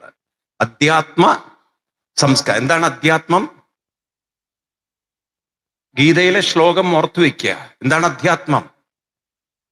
സ്വഭാവോ അധ്യാത്മം എന്നൊക്കെ പറഞ്ഞില്ലേ? അത് മറക്കരുത്. എന്താണ് അധ്യാത്മം? മനസ്സിനെ വികസിപ്പിക്കുന്നതാണ് അധ്യാത്മം. മനസ്സിനെ എന്തിനാ മനസ്സിനെ വികസിപ്പിക്കുന്നത്? കാരണം അത് വന്നിരിക്കുന്നത് ബ്രഹ്മത്തിൽ നിന്നാണ്, പൂർണ്ണതയിൽ നിന്നാണ്. അത് തിരിച്ച് പൂർണ്ണതയിലേക്ക് പോകണം. കാരണം അതാണ് പ്രകൃതി നിയമം. എന്താ പ്രകൃതി നിയമം? എവിടുന്ന് വന്നോ അതിലേക്ക് പോകണം. അപ്പൊ ബ്രഹ്മത്തിൽ നിന്നും വന്നത് ബ്രഹ്മത്തിലേക്ക് എത്തണം. മനസ്സിലാവുണ്ടോ നിനക്ക്? അപ്പൊ അതിനെന്ത് ചെയ്യണം? ബ്രഹ്മത്തിലേക്ക് എത്തിക്കാൻ ഞാൻ നിരന്തരമായ പ്രയത്നം വേണം. അപ്പൊ ഞാൻ രാമായണം വായിക്കുന്നതും ക്ഷേത്രത്തിൽ പോകുന്നതും ജപിക്കുന്നതും ഭജിക്കുന്നതും എല്ലാം എൻ്റെ മനസ്സിനെ ഉയർത്താനാണ്, വികസിപ്പിക്കാനാണ്, പൂർണ്ണതയിലേക്ക് എത്തിക്കാനാണ്. ശരിയാണോ? ഈ ബോധത്തോടുകൂടി നമ്മൾ പലതും അനുഷ്ഠിച്ചിരുന്നെങ്കിൽ ഇപ്പം നിങ്ങൾ എവിടെ എത്തുമായിരുന്നു? കൂടുതൽ ആത്മാർത്ഥതയോടെ, അർപ്പണത്തോടെ, അലിവോടെ, ശ്രദ്ധയോടെ നമ്മൾ ചെയ്യുമായിരുന്നു. അല്ലെങ്കിൽ നമ്മളൊക്കെ തെറ്റിദ്ധാരണയിൽ ചെയ്യും, ഇതൊക്കെ ദൈവം നോക്കിക്കൊള്ളും എന്നുള്ള രീതിയിൽ ചടങ്ങായി ഒരു യാന്ത്രികമായി ചെയ്യും. എല്ലാ ദിവസവും എണീക്കണോ, എല്ലാ ദിവസവും നാമം ചൊല്ലണോ, എല്ലാ ദിവസവും വിളക്ക് വയ്ക്കണോ, എല്ലാ ദിവസവും. നിങ്ങൾ നോക്ക്, എത്ര ദിവസം യാന്ത്രികമായി നമ്മൾ ചെയ്തിട്ടുണ്ടാവും. കാരണം നമുക്ക് ഇതിന്റെ ഒരു ABCD അറിയാത്തതുകൊണ്ട് ഒരല്പനേരം ഞാൻ ഇതിൽ ശ്രദ്ധ വെക്കണം. ഈ ശ്രദ്ധയാണ് എന്നെ പൂർണ്ണതയിലേക്ക് എത്തിക്കുന്നതെന്ന് നമ്മളാരും പഠിക്കാതെ പോയി. അല്ലെ? ശരിയല്ലേ ഇത്? അപ്പൊ ഇനിയെങ്കിലും നമ്മുടെ ഉള്ളിൽ ബോധം വേണം. ഞാൻ എന്ത് ചെയ്യുന്നതും എൻ്റെ ശ്രദ്ധയെ ഇതിലേക്ക് തിരിക്കാനായിരിക്കണം. ഏതിൽ ശ്രദ്ധ വയ്ക്കുന്നോ അതായിരിക്കും നിങ്ങളുടെ ജീവിതം. നിങ്ങളുടെ ശ്രദ്ധയ്ക്കനുസരിച്ചാണ് നിങ്ങളുടെ വികാസവും സങ്കോചവും തീരുമാനിക്കുന്നത്. ഗീതയിൽ 17:3 ശ്ലോകം. ഗീതയിൽ 17:3 കൃഷ്ണൻ പറയും, അർജുന, ശ്രദ്ധാമയോയം പുരുഷ. മനുഷ്യന്റെ ജീവിതം ശ്രദ്ധയിലൂന്നിയതാണ്. ശ്രദ്ധയിലൂന്നിയാണ്. ആ ശ്രദ്ധ എന്നുള്ള വാക്ക് ശരിക്കും ശ്രദ്ധിച്ച് പഠിക്കണം. കാരണം നമ്മളൊക്കെ ഓരോന്ന് ശ്രദ്ധിക്കുന്നുണ്ട്. ഇപ്പൊ നിങ്ങൾ ഇവിടെ ഇരുന്നുണ്ട് പലതും ശ്രദ്ധിക്കുന്നുണ്ട്. ചിലര് ഞാൻ പറയുന്നത് ശ്രദ്ധിക്കുന്നുണ്ട്, ചിലര് വെറുതെ ഇങ്ങനെ മനസ്സിലിരുന്ന് ശ്രദ്ധിക്കുന്നുണ്ട്. ഇന്നിപ്പോ വൈകുന്നേരം ചായക്ക് ഇന്നലത്തെ പരിപ്പ് കൂടെ ബാക്കി ഉണ്ടാവില്ലിരിക്കാം, അതിത്തിരി ഉപ്പ് കൂടുതലായിരുന്നു.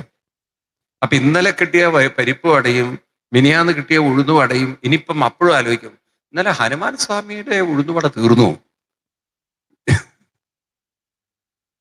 നിങ്ങൾ നോക്കൂ, അപ്പോ അപ്പോ മനസ്സങ്ങനെ പോയി. നിങ്ങൾ വിചാരിക്കുന്ന പോലെ പിടിച്ചാൽ പിടികിട്ടുന്ന ഒന്നല്ല ഏത് മനസ്സെന്ന് പറയുന്നത്. നിങ്ങളുടെ ശ്രദ്ധ അതിലേക്ക് പോയി. ഞാൻ സത്യസന്ധമായിട്ട് ചോദിക്കാൻ, നുണ പറയുകയും ചെയ്യരുത്. നിങ്ങൾ ഗുരുവായൂരിൽ പോയി. എന്തിനാ ഗുരുവായൂരിൽ പോയത്? ഇപ്പൊ നമ്മൾ ആ വാക്കോ തൊഴാൻ പോകണോ, അത് വേറും മോശം വാക്കാണ്. ആരെ തൊഴാൻ പോകണു? നിങ്ങൾക്ക് നല്ല ഉറപ്പുണ്ടാവണം, ഞാൻ തൊഴാനല്ല പോകുന്നത്, അനുഷ്ഠാനത്തിന് പോവുകയാണ്. ആ വാക്ക് എപ്പോഴും ഓർത്തോളണം. എന്താണ്? ഒരു അനുഷ്ഠാനമാണ്. ക്ഷേത്ര അനുഷ്ഠാനമാണ്. ആ വാക്ക് മറക്കരുത്. അപ്പൊ ഞാനൊരു നാമം ചൊല്ലാൻ പോകുന്നു. നിങ്ങൾ നാമം ചൊല്ലിയേ. അവിടെ ആ പായസം വിതരണം ചെയ്യുന്ന സ്ഥലത്തെത്തുമ്പോൾ എന്താണ്? പായസം വിതരണം ചെയ്യുന്ന സ്ഥലത്ത് അവിടെ നല്ല നെയ്പായസത്തിന്റെ വാസന, അല്ലെങ്കിൽ പാൽപ്പായസത്തിന്റെ വാസന. അപ്പൊ അവിടുന്ന് ആരോ വിളിച്ചു പറഞ്ഞു, പായസം കുറച്ച് ബാക്കിയുണ്ട്, ഭക്തന്മാർക്ക് വേണമെങ്കിൽ വന്നെടുക്കാം. നിങ്ങൾ നാമം ജപിക്കുവോ? പായസത്തിന് സത്യം പറയണം, നുണ പറയരുത്. നിങ്ങളെ മനസ്സിലൊക്കെ നേരത്തെ പ്ലാൻ ചെയ്തിരുന്നു, ഞാൻ വിഷ്ണു സഹസ്രനാമം മുഴുവൻ ചൊല്ലിയിട്ട്, അല്ലെങ്കിൽ 108 തവണ ഹരേ രാമ രാമ രാമ ഹരേ ഹരേ ഹരേ കൃഷ്ണ ഞാൻ ചൊല്ലിയിട്ട് ഇനി എന്ത് പരിപാടിയുള്ളൂ. അതുവരെ പുറത്തിങ്ങനെ പ്രദക്ഷിണം വെച്ച് 108 തവണ.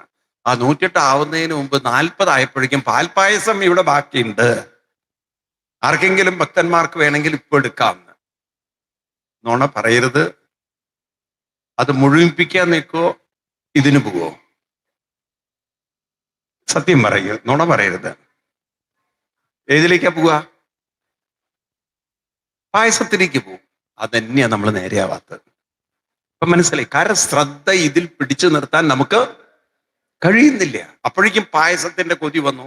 എന്നാൽ ഇതേ നിങ്ങൾ തന്നെ എന്നിട്ട് പായസം വാങ്ങിച്ചിട്ട് എന്താ പറയാ അറിയോ? ഒരു പക്ഷേ നിങ്ങൾക്ക് ഗ്ലാസ്സിൽ പായസം തരികയാണ് അവിടെ. എന്നിട്ട് നിങ്ങൾക്ക് ഒഴിക്കുമ്പോൾ നിങ്ങൾ പറയാ ഷുഗറാണ്, അധികം വേണ്ടെന്ന്. ആര് പറഞ്ഞത് ചെലുത്താൻ? എന്നിട്ട് ഇപ്പൊ തരുന്ന ആളെയാണ് ചീത്ത വിളിക്കുന്നത്. അത്രയൊന്നും വിളമ്പേണ്ട, അത്രയൊന്നും വിളമ്പേണ്ട, കുറച്ച് വിളമ്പ്, കാരണം എനിക്ക് ഷുഗർ ഉണ്ട്. നിങ്ങൾ എന്തിനാ പിന്നെ ഇത് മേടിക്കാൻ പോയത്? അതാണ് അന്ധത. ഇത് കഴിച്ചാൽ എന്തോ ഗുരുവായൂരിൽ സ്പെഷ്യൽ ഇതുമുക്കൂടെ വരും എന്നുള്ള വിചാരമാണ്. ഏത് പായസത്തിലൂടെ വരുന്നു. പണ്ട് തിരുമേനി ചോദിച്ച പോലെയാണ്. പഴയ കാലത്ത് ഈ ഒരു സ്ഥലത്ത് മന്ത്രി വരികയാണ്. അപ്പൊ അവരിങ്ങനെ ആ സ്ഥലത്ത് ഇങ്ങനെ തോരണങ്ങളും കൊടിയൊക്കെ കെട്ടി, ഇങ്ങനെ തോരണങ്ങളൊക്കെ കെട്ടുണ്ട്. അപ്പൊ ഈ തിരുമേനി ചോദിച്ചു, അല്ല കേശവ, നിങ്ങൾ പണിയെടുക്കുന്നതിനോട് ചോദിച്ചു, എന്തിനാണോ ഇതൊക്കെ കെട്ടണതെന്ന്. പറഞ്ഞു, മന്ത്രി വരാനാണെന്ന്. അപ്പൊ മന്ത്രി ഇതുമ്പോ കൂടിയാണോ വരികയെന്ന്? മന്ത്രിയെ സ്വീകരിക്കാനാണ് കെട്ടിയിരിക്കുന്നത്. അപ്പൊ മന്ത്രി ഇതുമ്പോ കൂടിയാണോ വരിക എന്ന് ചോദിച്ച പോലെ ആര് നമ്മളോട് പറഞ്ഞു ഇത് ഷുഗർ ഉണ്ടെങ്കിൽ അത് പോയി കഴിക്കാൻ? അപ്പൊ നമ്മുടെ ഉള്ളിൽ ആ ഒരു കൊതിയും ആഗ്രഹങ്ങളും കിടക്കുക. അപ്പൊ യോയ ശ്രദ്ധസേവ, ഈ ശ്ലോകം മറക്കരുത് നിങ്ങൾ. 17-ാം അധ്യായത്തിലെ 3-ാം ശ്ലോകത്തിൽ പറയുന്നു, ശ്രദ്ധാമയോയം പുരുഷ യോയ ശ്രദ്ധസേവ. ഏതിൽ ശ്രദ്ധ വയ്ക്കുന്നു അതായിരിക്കും നിങ്ങളുടെ ജീവിതാന്ത്യം വരെ നിങ്ങളെ ചിന്തിപ്പിക്കുന്നത്. അപ്പൊ നിങ്ങൾ ഒരു ജീവിതത്തെ ചിട്ടയിൽ കൊണ്ടു നടന്നാൽ, ഞാൻ രാവിലെ ഇത്ര മണിക്ക് എണീക്കും, കുറെ നാമം ചൊല്ലും, കുറച്ച് വായിക്കും, ഇതൊക്കെ ഒരു ചിട്ടയിൽ വെച്ചാൽ നിങ്ങളുടെ ജീവിതവും അതിനനുസരിച്ച് മാറ്റമുണ്ടാവും. ഇതൊക്കെയാണ് നമ്മുടെ തലമുറകൾക്ക് നഷ്ടപ്പെട്ടത്. കൃത്യനിഷ്ഠയുമില്ല, അനുഷ്ഠാനവുമില്ല. അവർ 24 മണിക്കൂറും ശ്രദ്ധ വെച്ചിരിക്കുന്നത് അവരുടെ ജോലി, അവരുടെ ലൗകിക കാര്യങ്ങള്, അവരുടെ കുടുംബകാര്യങ്ങൾ. ഇതൊന്നും സമാധാനവും ശാന്തിയും തരാൻ പോകുന്നില്ല. കാരണം ഇതൊന്നും എപ്പോഴും നമുക്ക് നിലനിർത്താൻ നമ്മുടെ കാലം നമ്മളെ പറയൂ അനുവദിക്കില്ല. നിങ്ങൾ നോക്കൂ, കുറേ സ്ത്രീകൾ ദുരിതം അനുഭവിക്കുന്ന എന്താണ്? അവര് മക്കളെ കുറിച്ച് തന്നെ ചിന്തിച്ച് മക്കൾ കല്യാണം കഴിച്ചു പോയപ്പോ കുറ്റം പറയാൻ തുടങ്ങി. ഞാൻ അവർക്കൊക്കെ വേണ്ടി ജീവിച്ചപ്പോ അവരെന്നെ നോക്കുന്നില്ല, അവർക്ക് എന്റെ കാര്യങ്ങളും ശ്രദ്ധയില്ല. ആര് പറഞ്ഞു നിങ്ങളുടെ മനസ്സ് അതിൽ വെക്കാൻ? ഇപ്പം എന്നിട്ട് ഇരുന്ന് ദുഃഖിക്കുകയാണ്. മനസ്സിലാവുണ്ടല്ലോ. അപ്പൊ അതുകൊണ്ട് ആമയെപ്പോലെ ജീവിക്കണം എന്ന് പറഞ്ഞാൽ അതുകൊണ്ടാണ്. എന്താണ് ആമയെപ്പോലെ ജീവിക്കണം എന്ന്? നമ്മൾ കുറച്ചൊക്കെ അന്തർമുഖരായി ആത്മശക്തി ഉള്ളവരായി മാറണമെങ്കിൽ ഒരു അനുഷ്ഠാനത്തിൽ ശ്രദ്ധ വെച്ച് ജീവിച്ചിരുന്നെങ്കിൽ പുറത്ത് നടക്കുന്നത് പലതും ഉൾക്കൊള്ളാനുള്ള ഒരു മനോബലം, ആത്മബലം നമുക്ക് ഉണ്ടാകുമായിരുന്നു. നമുക്ക് മനസ്സിലാവും കാലം അതാണ്. അപ്പൊ നമ്മുടെ ദേഹത്തിൽ തന്നെ എന്തൊക്കെ മാറ്റങ്ങൾ ഉണ്ടാവുന്നു. ഓരോ ഇന്ദ്രിയത്തിന്റെയും ശക്തി കുറയുന്നു. ഓരോ ഇന്ദ്രിയവും ഉള്ളിൽ മരിച്ചുകൊണ്ടിരിക്കുന്നു, അല്ലേ? അതിന് സമയമായാൽ അതിനൊരു മരണമുണ്ട്. ഓരോ ടിഷ്യൂ, ഓരോ നമ്മുടെ സെൽസും മരിക്കുന്നു. ഇതുപോലെ ബന്ധങ്ങളിലും ഈ അകൽച്ചയും മാറ്റവും ഉണ്ടാവണം. അതിൽ ഞാനിരുന്ന് പരിഭവിച്ചിട്ടെന്താ കാര്യം?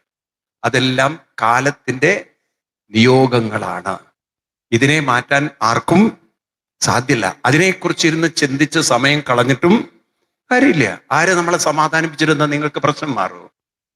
ആരെങ്കിലും ഇപ്പൊ നിങ്ങളെ സമാധാനം, സാരല്ലേ ഇത്രയല്ലേ സംഭവിച്ചിട്ടുള്ളൂ, ഇനിയിപ്പൊ അതിനെക്കുറിച്ചിരുന്ന് ദുഃഖിക്കണം എന്ന് പറയാനുള്ള കാര്യം മാറുമോ? ഇതൊന്നും മാറാൻ പോകുന്നില്ല. അതുകൊണ്ട് ശ്രദ്ധ അതിലേക്ക് അനാവശ്യമായി കൊടുക്കാതിരിക്കണമെങ്കിൽ കുറച്ച് സമയം അനുഷ്ഠാനങ്ങളിലേക്ക് ഈ ട്യൂണിങ് മാറ്റണം.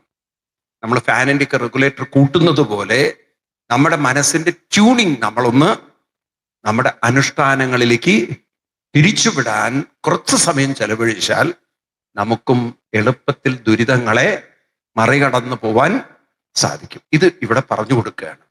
അതുകൊണ്ട് ദേഹത്തെക്കുറിച്ചിരുന്ന്, പോയതിനെ കുറിച്ചിരുന്ന് കരഞ്ഞിട്ടോ വിഷമിച്ചിട്ടോ യാതൊരു കാര്യമില്ല. ഇതൊക്കെ ആർക്ക് മനസ്സിലായി? ആരൊക്കെ മനസ്സിലായി? എന്നിട്ട് പറഞ്ഞു, ഇതൊരു ഇവിടെയും നിങ്ങൾക്ക് കാണാം ചില ഒരു സംസാരം എന്നൊരു വാക്കിന്റെ അർത്ഥം. ധന്യേ രഹസ്യമായുള്ളതു കേൾക്ക നീ. ആ വാക്കുകൾ, ആ ശ്ലോകങ്ങൾ കാണുന്നുണ്ട്. 1750 വരും. ധന്യേ രഹസ്യമായുള്ളതു കേൾക്ക നീ, യാതൊരളവ് ദേഹേന്ദ്രിയാഹങ്കാര ഭേദഭാവേന സംബന്ധമുണ്ടായി വരും. സംബന്ധം എന്ന് പറഞ്ഞാൽ ശ്രദ്ധ. ശ്രദ്ധ ഏതിലേക്കൊക്കെ ശ്രദ്ധ പോകുന്നു? ശരീരത്തിന്റെ കാര്യം, ആരോഗ്യം. ഇപ്പോൾ നമ്മുടെ ശരീരത്തിന് ആരോഗ്യമുണ്ട്, അതിനെക്കുറിച്ച് അതിൽ ശ്രദ്ധ ഉറപ്പിച്ചിട്ടുണ്ട് നമ്മൾ. ഈ ശരീരത്തിന്റെ ആരോഗ്യം ഇപ്പോൾ ഉള്ളത് കൊണ്ട് നമ്മുടെ ശ്രദ്ധ അതിൽ, ആ സുഖത്തിൽ ഉറച്ചിട്ടുണ്ട്. അതുപോലെ ഇന്ദ്രിയങ്ങൾ, ഇപ്പൊ എൻ്റെ ഇന്ദ്രിയങ്ങളൊക്കെ ഒക്കെയാണ്, അതിലൊരു സുഖത്തിൽ മനസ്സ് നിൽക്കുകയാണ്. അഹങ്കാരം ഇപ്പൊ വലിയ കുഴപ്പമൊന്നുമില്ല, എല്ലാം തട്ടിമുട്ടി പോകുന്നുണ്ട്. ഈ സുഖങ്ങളിൽ മനസ്സ് സംബന്ധമായി വന്നാൽ അത്ര നാളേക്ക് ആത്മാവിനു സംസാരം. സംസാരം എന്ന് പറഞ്ഞാൽ എന്താണ്? അത്ര നാളേക്ക് ആത്മാവിന് നിങ്ങൾ അറിയുന്നില്ല ദുഃഖങ്ങൾ, ദുരിതങ്ങൾ ഇങ്ങനെ കൂട്ടിവെക്കുന്നത്.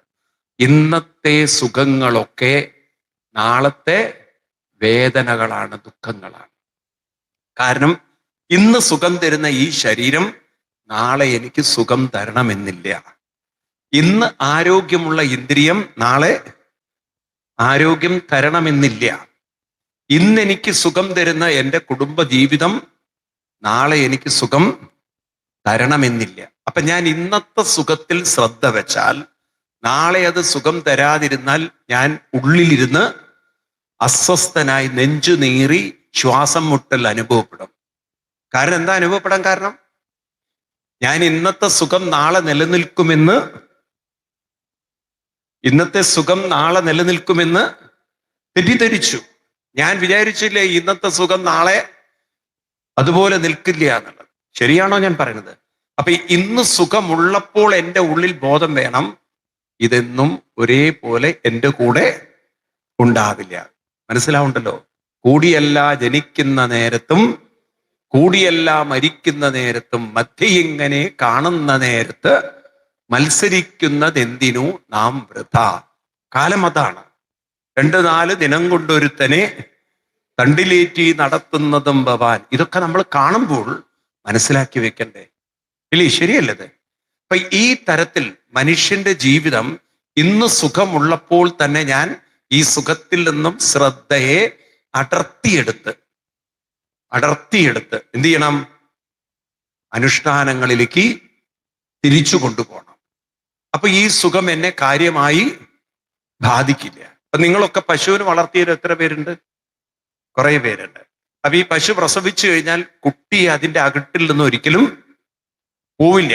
അതങ്ങനെ അകിട്ടിൽ തട്ടി പാലിറക്കി, പശു ആണെങ്കിൽ അകിട്ടിൽ പശു കുട്ടി വരുമ്പോഴേക്കും അത് പാല് ചുരത്തും. കാരണം അതിന് ആ കുട്ടിയോടുള്ള വാത്സല്യം അതാണ്. അപ്പൊ നിങ്ങൾ എന്ത് ചെയ്യും? ആ കുട്ടി അങ്ങോട്ട് കുടിച്ചു തുടങ്ങുമ്പോഴേക്കും നിങ്ങൾ അതിനെ വലിച്ചു കെട്ടി അതിന് നിങ്ങൾ കൊല്ലാനുള്ള ദേഷ്യം ഉണ്ടാവും, ഇല്ലേ?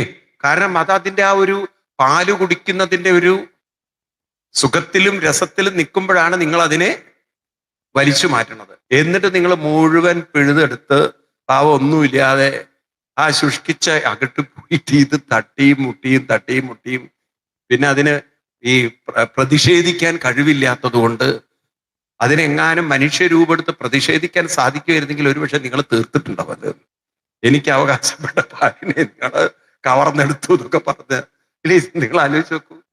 നമ്മളിപ്പോ കറക്കുന്ന പശുവിന്റെ ആ കുട്ടി ഒരു ഒടിയനാണെങ്കിൽ എന്തായിരിക്കും അവസ്ഥ? പെട്ടെന്ന് മനുഷ്യരൂപത്തേക്ക് എടുക്കാൻ പറ്റുന്ന സാധനമാണെങ്കിൽ പിന്നെ നിങ്ങൾ ആ വളർത്തുന്ന പ്രശ്നം ഉണ്ടാവില്ല, ഇല്ലേ? അപ്പം നമ്മൾ അതിന്റെ പാല് വലിച്ചെടുത്ത് രണ്ടാമത് ആ കുട്ടിയെ വിടുമ്പം പിന്നെ അതിൽ വല്ലതും ഉണ്ടാവും. ചിലർക്ക് ഇത്തിരി മനുഷ്യത്വം ഉണ്ടാവും, ചിലർ ഒട്ടും വെക്കാതെയൊക്കെ കറന്നെടുത്ത് കളയും. അങ്ങനെയുള്ളവരും ഇല്ലേ? ഞാൻ പാലക്കാടല്ല ഉദ്ദേശിച്ചത്, പൊതുവെ ഞാൻ പറയാണ്. ഇവിടെ നിങ്ങളൊക്കെ നല്ല കുറച്ചും കൂടി മനുഷ്യത്വമുള്ളവരായതുകൊണ്ട് ഒരുപക്ഷെ കുറച്ച് കാര്യം എനിക്ക് 2 ദിവസം കൂടെ ഇവിടെ നിൽക്കണം. അപ്പൊ അതുകൊണ്ട് ഈ കുറച്ചൊക്കെ നിങ്ങൾ അവിടെ വെക്കുന്നു വിചാരിക്കുക. അപ്പൊ ചിലരിത് മുഴുവൻ വലിച്ചെടുക്കുന്നവരുണ്ടാവും, ഇല്ലേ? ഉണ്ടാവോ? അങ്ങനെയുള്ളവരുണ്ടാവും. എന്നിട്ട് പാവം ആ കുട്ടി കഷ്ടപ്പെട്ട് ഒരു ലേശം പാല് കിട്ടാൻ വേണ്ടി തട്ടിമുട്ടി. നിങ്ങൾ എന്നിട്ട് എന്താ പറയാ? ഈ കള്ളപ്പശു വേണമെന്ന്. കാരണം പിന്നെ അത് ഇറക്കുള്ളൂ, കുട്ടിക്ക് വേണ്ടിയിട്ട് ഇറക്കുള്ളൂ എന്ന്. അപ്പം ആ പശുക്കുട്ടിയുടെ ആ അകിട്ടിൽ അതിലങ്ങനെ ആ രസത്തിൽ നിൽക്കുമ്പോൾ നിങ്ങൾ അതിനെ മാറ്റുന്ന പോലെ കാലം നമ്മളെയും പിടിച്ചു മാറ്റും. ഈ ബോധം നമുക്കുണ്ടാവണം. നമ്മൾ ഇന്ന് അനുഭവിക്കുന്ന ഒരു സുഖം അകിട്ടിൽ പശുക്കുട്ടി അനുഭവിക്കുന്ന സുഖം പോലെയാണ്. നിങ്ങൾ അതിനെ വലിച്ചു മാറ്റുന്ന പോലെ കാലം നമ്മളെയും ആ ബോധം നമ്മളിൽ പലർക്കും ഇല്ല, അല്ലേ? ശരിയല്ലേ? നമ്മൾ ആരും അതിനെക്കുറിച്ച് ചിന്തിക്കുന്നില്ല. നമ്മളെല്ലാവരും ടേക്കൻ ഫോർ ഗ്രാൻഡഡ് എന്ന് പറഞ്ഞ പോലെ നാളെ ഇതുപോലെയൊക്കെ തന്നെ ഉണ്ടാവുന്നതാണ്. അപ്പൊ ഇത് സത്യം ഉൾക്കൊള്ളാൻ സാധിച്ചാൽ ഇന്ന് ഞാൻ ഇതിനെ പിടിച്ചു വലിച്ചു കെട്ടണം. ഈ മനസ്സാകുന്ന പശുക്കുട്ടിയെ ഞാനും വലിച്ചു കെട്ടണം. എവിടേക്ക്?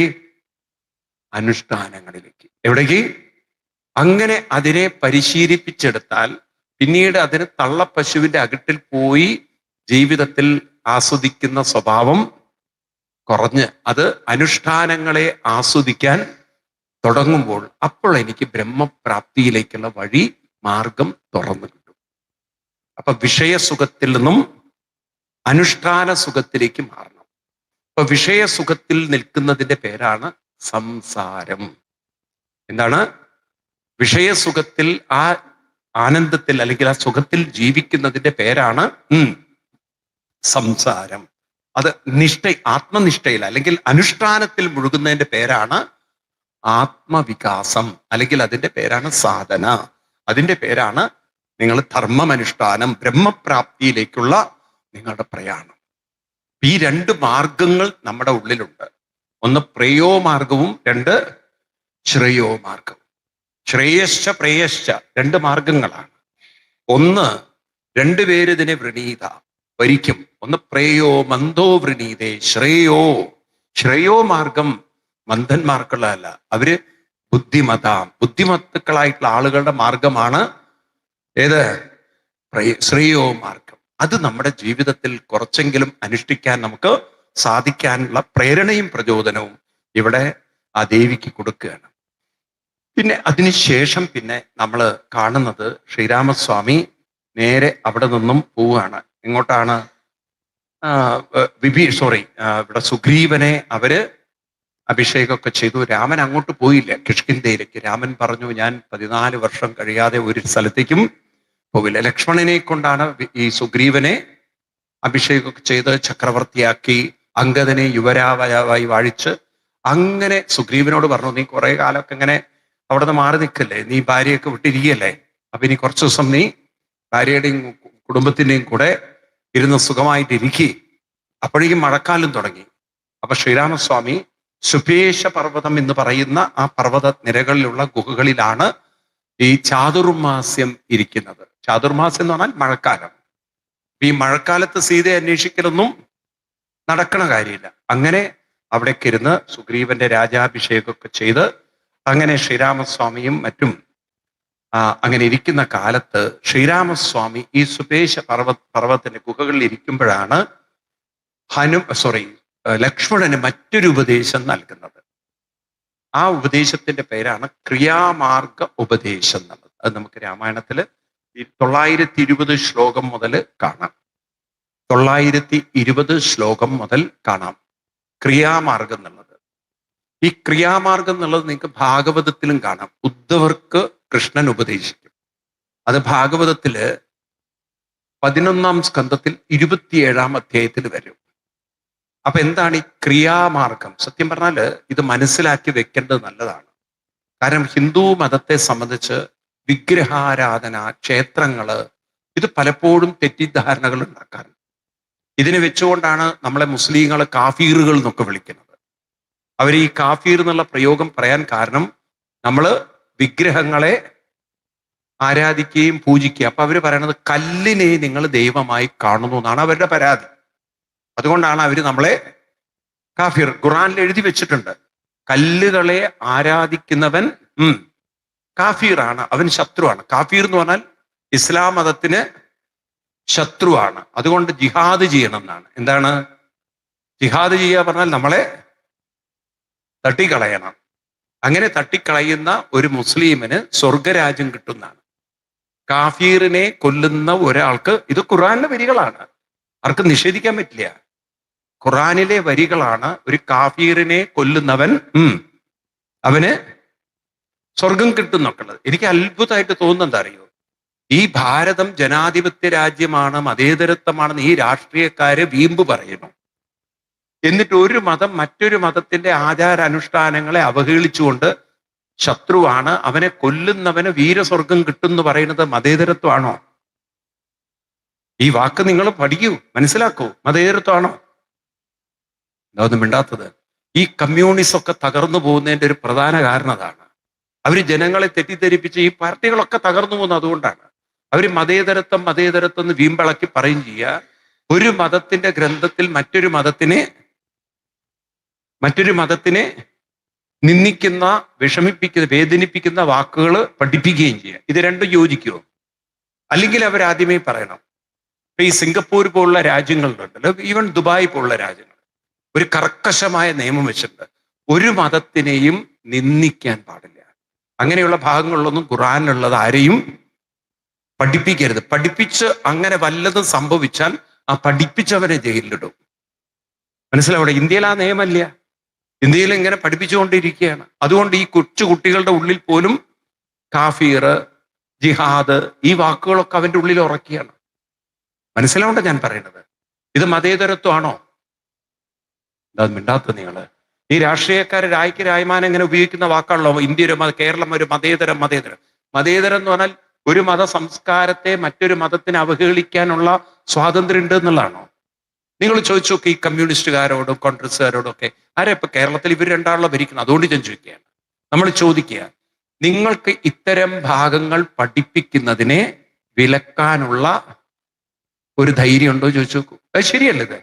അതായത് നിങ്ങൾ മതേതരത്വം പറയുമ്പോൾ മറ്റു മതങ്ങളെ ഇൻസൾട്ട് ചെയ്യുന്ന, മറ്റൊരു മതത്തെ ഹ്യൂമിലിയേറ്റ് ചെയ്യുന്ന, മറ്റൊരു മതത്തെ വേദനിപ്പിക്കുന്ന കാര്യങ്ങൾ കുട്ടികളെ അതൊരു ന്യായമായ ആവശ്യമാണോ? എന്താണെന്ന് മിണ്ടാത്ത നിങ്ങൾ? ഇതൊരു ന്യായമായ ആവശ്യമാണോ? അന്യായമാണോ? ന്യായമാണോ? ന്യായമാണ്. ഇത് ചെയ്യാൻ നിങ്ങൾക്ക് കഴിവുണ്ടോ? അതായത് ഒരു മതത്തെ തരം താഴ്ത്തുന്ന വിധത്തിൽ, തരം താഴ്ത്ത മാത്രമല്ല, നമ്മളെ ഏറ്റവും മോശക്കാര്, കാഫീർ എന്ന് പറഞ്ഞാൽ ഏറ്റവും കൊള്ളരുതാത്ത നീചൻ എന്നാണൊക്കെയാണ് അത്ര അതിന്റെ അർത്ഥം. എന്താണ്? നീചന്മാർ, അത്രയും മോശം വാക്കുകളൊക്കെയാണ് അതിന്റെ അർത്ഥം. ഈ തരത്തിൽ നിന്ദിക്കുന്ന കാര്യങ്ങളെ മറ്റൊരു മതത്തിൽ ഉള്ള കാര്യങ്ങളെ പഠിപ്പിക്കാതിരിക്കാൻ ഒരു തീരുമാനമെടുക്കാൻ നിങ്ങൾക്ക് കഴിയുമോ? കഴിയുമവർക്ക്? ഒന്നും വിടാത്ത നിങ്ങൾ, അവർക്ക് കഴിയുമോ? പിന്നെ എന്ത് മതേതരത്വ പറയുന്നത്? ഇതാണോ മതേതരത്വം എന്ന് പറയുന്നത്? മനസ്സിലാവുണ്ടോ നിങ്ങൾക്ക്?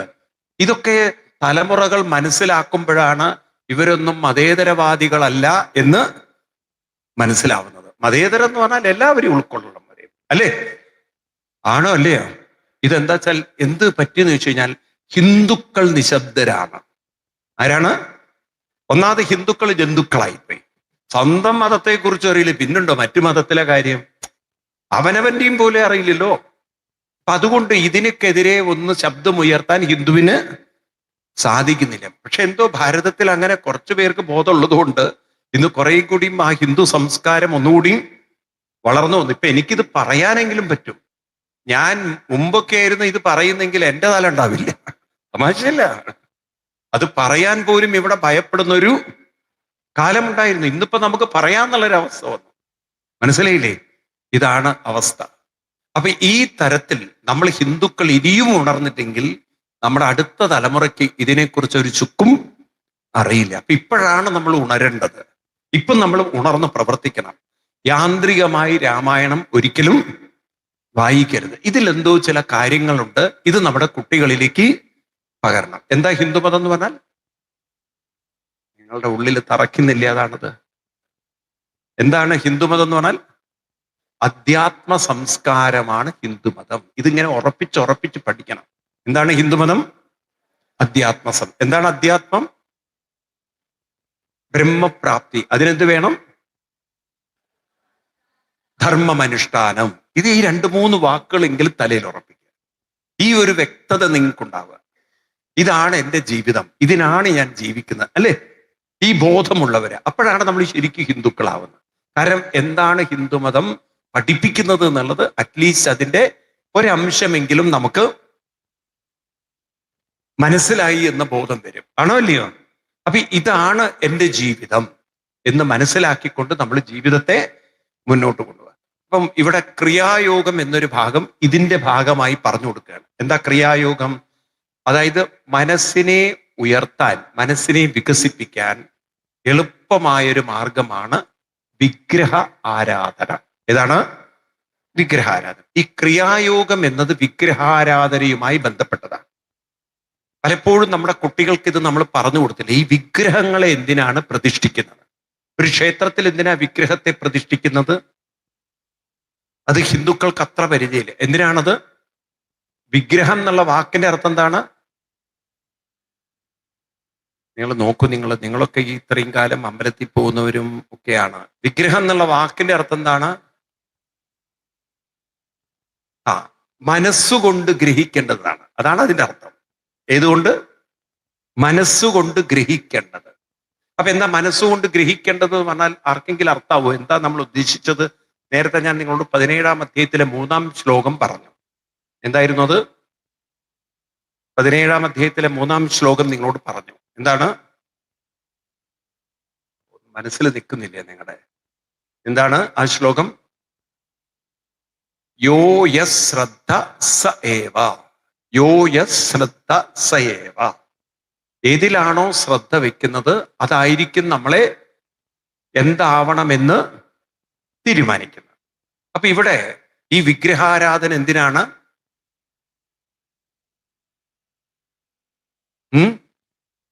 മനസ്സിലായില്ലേ? നിങ്ങൾക്ക് കണക്ട് ചെയ്യാൻ പറ്റുന്നില്ല. മനസ്സുകൊണ്ട് ഗ്രഹിക്കേണ്ടതാണ് വിഗ്രഹം. എന്താണ്?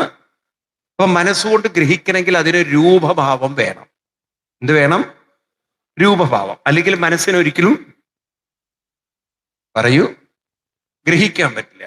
അപ്പൊ ഭർത്താവ് വന്നിട്ട് ഭാര്യയോട് പറയാണ്, ഹാപ്പി ബർത്ത്ഡേ ടു യു, നിനക്ക് പിറന്നാൾ ആശംസകൾ നേരുന്നു, ഞാൻ എൻ്റെ ഹൃദയം മുഴുവൻ സ്നേഹം നിനക്ക് തരുന്നു. ഇത് പറയുമ്പോഴാണോ ഭാര്യയ്ക്ക് മനസ്സിലാവുക? അതോ ഭാര്യയ്ക്ക് ഒരു 1/4 പവന്റെ ഒരു മോതിരം നിന്റെ ബർത്ത്ഡേ ആയിട്ട് ഞാനത് ആ സമ്മാനം തരുന്നു പറയുമ്പം ഇതിലേതിലാണ് ഭാര്യയ്ക്ക് കൂടുതൽ സ്നേഹം മനസ്സിലാവുക?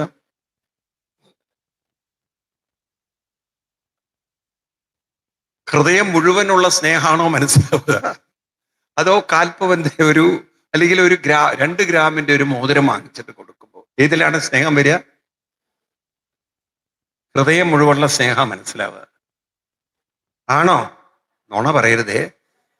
പക്ഷെ ആ 2 ഗ്രാം മതി അയാളുടെ സമാധാനം കളയാൻ. കാരണം ഇതിൽ എത്ര ഗ്രാമുണ്ട് എന്ന് അടുത്ത ചോദ്യം വരും. പിന്നെ അതിന്റെ മുകളിലായിരിക്കും പിന്നീടുള്ള തർക്കങ്ങളും ബഹളങ്ങളും ഒക്കെ. ആണോ? അതുകൊണ്ടാണ് മിക്കവാറും ഈ ആണുങ്ങളുണ്ടല്ലോ സ്ത്രീകൾക്ക് ഡ്രസ്സ് വാങ്ങിക്കുമ്പോൾ അതിന്റെ ബില്ല് മാറ്റുന്നത്. കാരണം അതിന്റെ വില എത്രയാണെന്നുള്ളവര് പറയില്ല. അവര് പറഞ്ഞാൽ ചിലപ്പോൾ വീട്ടിലാകെ കലഹമുണ്ടാവും. ആണോ? അപ്പം പറഞ്ഞു വരുന്നത് ഇപ്പൊ കാലമൊക്കെ മാറി. ഇപ്പൊ പിന്നെ അവരവരുടെ സാധനങ്ങളൊക്കെ അവരവരെടുക്കുന്ന കാലവും പിന്നെ ഇപ്പൊ ഓൺലൈനിലൂടെ വാങ്ങിക്കുന്ന കാലവും പണ്ടത്തെ കാലമൊക്കെ പോയില്ലേ? ഉണ്ടോ? ഇന്നിപ്പോ കാലം മാറി. എല്ലാം മാറി മാറി വന്നു. നിൽക്കട്ടെ, പറഞ്ഞു വരുന്നത് നമുക്ക് മനസ്സുകൊണ്ട് ഗ്രഹിക്കണമെങ്കിൽ ഒരു രൂപം വേണം.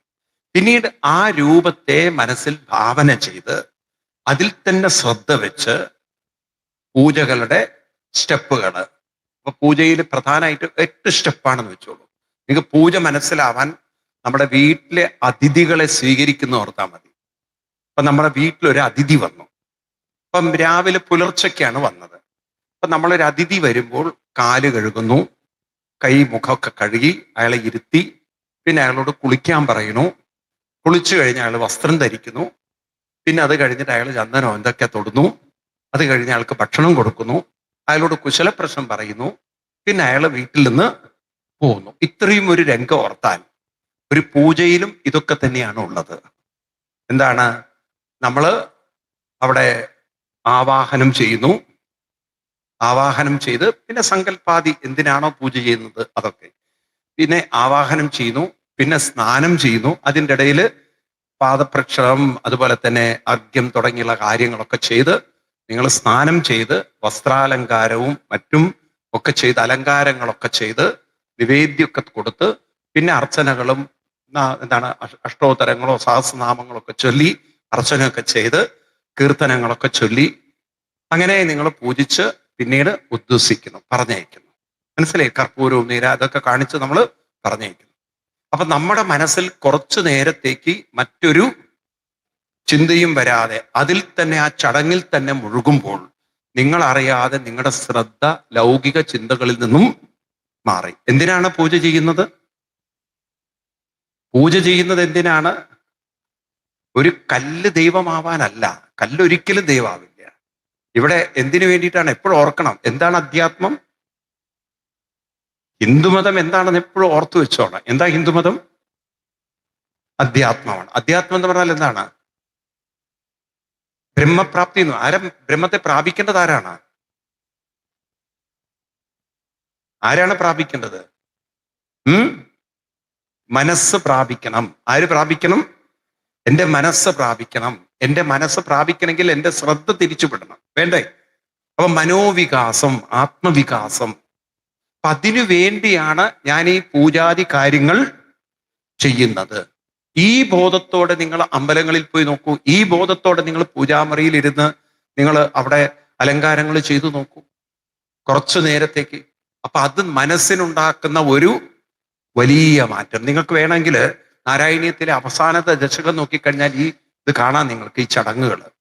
അവിടെ പട്ടതിരിപ്പാട് അഗ്രേ പശ്യാമി തേജോ നിബിഡതരകളായാവലീലോപനീയം പീയൂഷപ്ലാവിതോകം തദന തതുതരേ ദിവ്യ കൈശോരവേഷം എന്നൊക്കെ പറഞ്ഞ് അങ്ങോട്ട് തുടങ്ങിയിട്ട് പിന്നെ ഭഗവാന്റെ ആ കൈശോരവേഷത്തെ കണ്ട് കണ്ട് കണ്ട് പിന്നെ അവിടുത്തെ കണ്ണുകളെ ഞാൻ കാണുന്നു, അവിടുത്തെ പുഞ്ചിരി ഞാൻ കാണുന്നു, അവിടുത്തെ വക്ഷസ്സിലെ ശ്രീവത്സം ഞാൻ കാണുന്നു, അവിടുത്തെ പട്ടുവസ്ത്രം ഞാൻ കാണുന്നു, അവിടെ കാലിലെ നഖം ഞാൻ കാണുന്നു, മഞ്ജീരം മഞ്ജുനാഥൈ പദഭജനം. അങ്ങനെ അതൊക്കെ കഴിഞ്ഞിട്ട് പറയുന്നു, ഇനി ഞാൻ എന്ത് ചെയ്യുന്നു? അവിടുത്തെ പാദത്തെ എൻ്റെ നിത്യം ചിത്തസ്ഥിതം മേ എവിടെ കാണുന്നു? ചിത്തത്തിൽ, എൻ്റെ ചിത്തത്തിൽ, മനസ്സിൽ കാണുന്നു. മനസ്സിലായില്ലേ? അപ്പം താൻ കണ്ട രൂപത്തെയൊക്കെ എവിടെയാണ്? തൻ്റെ ഉള്ളിൽ കണ്ടത്. അവസാനം ഞാൻ ആ പാദഭക്തിയിലേക്ക്, നാമഭക്തിയിലേക്ക് ലയിച്ച് ഞാൻ നിശേഷം എന്ത് ചെയ്യുന്നു? എൻ്റെ കൃത്വാ നിശേഷതാവാൻ, എൻ്റെ പരമാനന്ദ സന്തോഹ ലക്ഷ്മി. എവിടേക്കാ എത്തുന്നത്? ഒരു പരമാനന്ദത്തിലേക്ക് ഞാൻ എത്തുന്നു, എല്ലാ ദുഃഖങ്ങളും മാറ്റി. അപ്പൊ എൻ്റെ ശ്രദ്ധ അത്രമാത്രം ആ നാമത്തിലേക്ക് അലിഞ്ഞു ചേർന്ന് ഞാൻ അതിൽ മുഴുകുമ്പോൾ ഞാൻ എല്ലാ ദുഃഖങ്ങളും മറന്നൊരു പരമാനന്ദ പ്രാപ്തിയിലെത്തുന്നു. ഇതിലേക്ക് മനസ്സിനെ എത്തിക്കാനുള്ള ഒരു മാർഗമാണ് ക്രിയായോഗം. മനസ്സിലായില്ലേ? ഇതൊന്നും നമ്മൾ കുട്ടികൾക്ക് പറഞ്ഞു കൊടുത്തിട്ടില്ല. ഒരു ക്ഷേത്രത്തിൽ പോകുന്നത് ക്രിയായോഗത്തിനാണ്.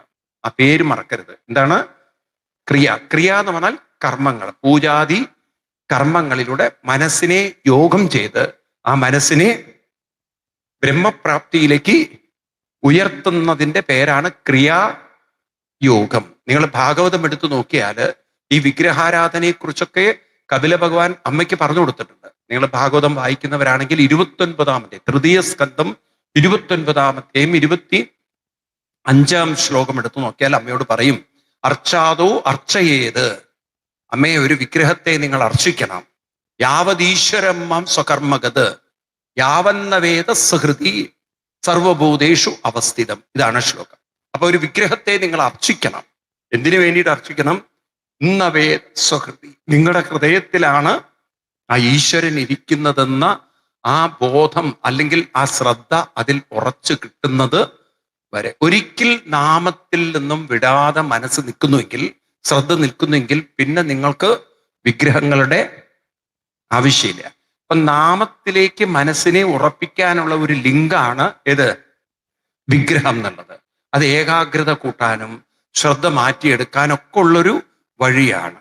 ഇതൊക്കെ മനസ്സിലാക്കിക്കൊണ്ട് വേണം ക്രിയായോഗത്തെ നമ്മൾ പരിശീലിപ്പിക്കാൻ. ഇതാണ് ഇവിടെ രാമൻ ആർക്ക് പറഞ്ഞു കൊടുക്കുന്നത്? ആർക്ക് പറഞ്ഞു കൊടുക്കുന്നത്? ലക്ഷ്മണൻ. അപ്പൊ നിങ്ങൾക്കും ക്രിയായോഗമൊക്കെ ചെയ്യാം, എല്ലാവർക്കും ക്രിയായോഗം ചെയ്യാം. അപ്പൊ ദിവസവും കുറച്ചു നേരം നിവർന്നിരുന്ന് നിങ്ങളുടെ മനസ്സിനെ ഒരു പീഠമായി സങ്കല്പിച്ച് അവിടെ ആദ്യം ഭൂമി നിങ്ങൾ അവിടേക്ക് വൃത്തിയാക്കി, ആ പീഠമൊക്കെ വൃത്തിയാക്കി, എന്നിട്ട് നിങ്ങൾ അവിടേക്ക് ഒരു വിഗ്രഹത്തെ, ഒരു ഭഗവാന്റെ രൂപത്തെ ആവാഹനം ചെയ്യുന്നു. എന്ത് ചെയ്യുന്നു? അപ്പൊ നിങ്ങളുടെ മനസ്സിൽ അത് കാണാം. പിന്നെ നിങ്ങൾ പറയണം, ഞാൻ സ്ഥാപിക്കുന്നു, ഞാൻ ധ്യാനിക്കുന്നു, സ്ഥാപിക്കുന്നു, ഇനി ഞാൻ പൂജയാമി, ഞാൻ എന്ത് ചെയ്യുന്നു? പൂജിക്കുന്നു. പിന്നെ കാലിൽ വെള്ളം ഒഴിക്കുമ്പോൾ നിങ്ങൾക്ക് ആ മന്ത്രങ്ങൾ അറിയാന്നുണ്ടെങ്കിൽ എളുപ്പമായി. അർഘ്യം സമർപ്പയാമി, ആദ്യം സമർപ്പയാമി, ഇതൊക്കെ കൈ കഴിക്കുന്നു, കാല് കഴിക്കുന്നു. പിന്നെ അത് കഴിഞ്ഞ് നിങ്ങൾ എന്താണ്?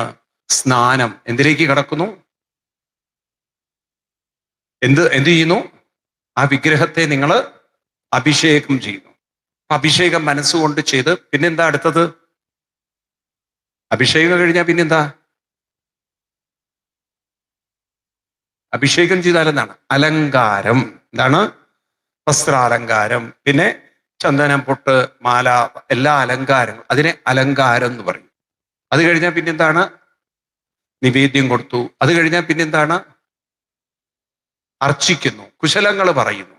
അങ്ങനെ ഒരു 108 തവണ നാമൊക്കെ ചൊല്ലി അത് കഴിഞ്ഞിട്ട് ധൂപദീപ കർപ്പൂരങ്ങളൊക്കെ കാണിച്ച് പിന്നെ നിങ്ങൾ നിങ്ങളെ തന്നെ ആ ഒരു നാമത്തിലേക്ക് കായേന വാച മനസ്സേന്ദ്രിയർവ എന്ന് പറഞ്ഞ് സമർപ്പിക്കുന്നു. അപ്പൊ ഈ പൂജ എവിടെ ചെയ്യാം? എവിടെ ചെയ്യാം? ഇങ്ങനെ ചെയ്യുന്നതിന്റെ പേരാണ് മാനസിക പൂജ. എന്താണ്? അപ്പൊ അങ്ങനെ മാനസിക പൂജയും നമുക്ക് എവിടെ ചെയ്യാം?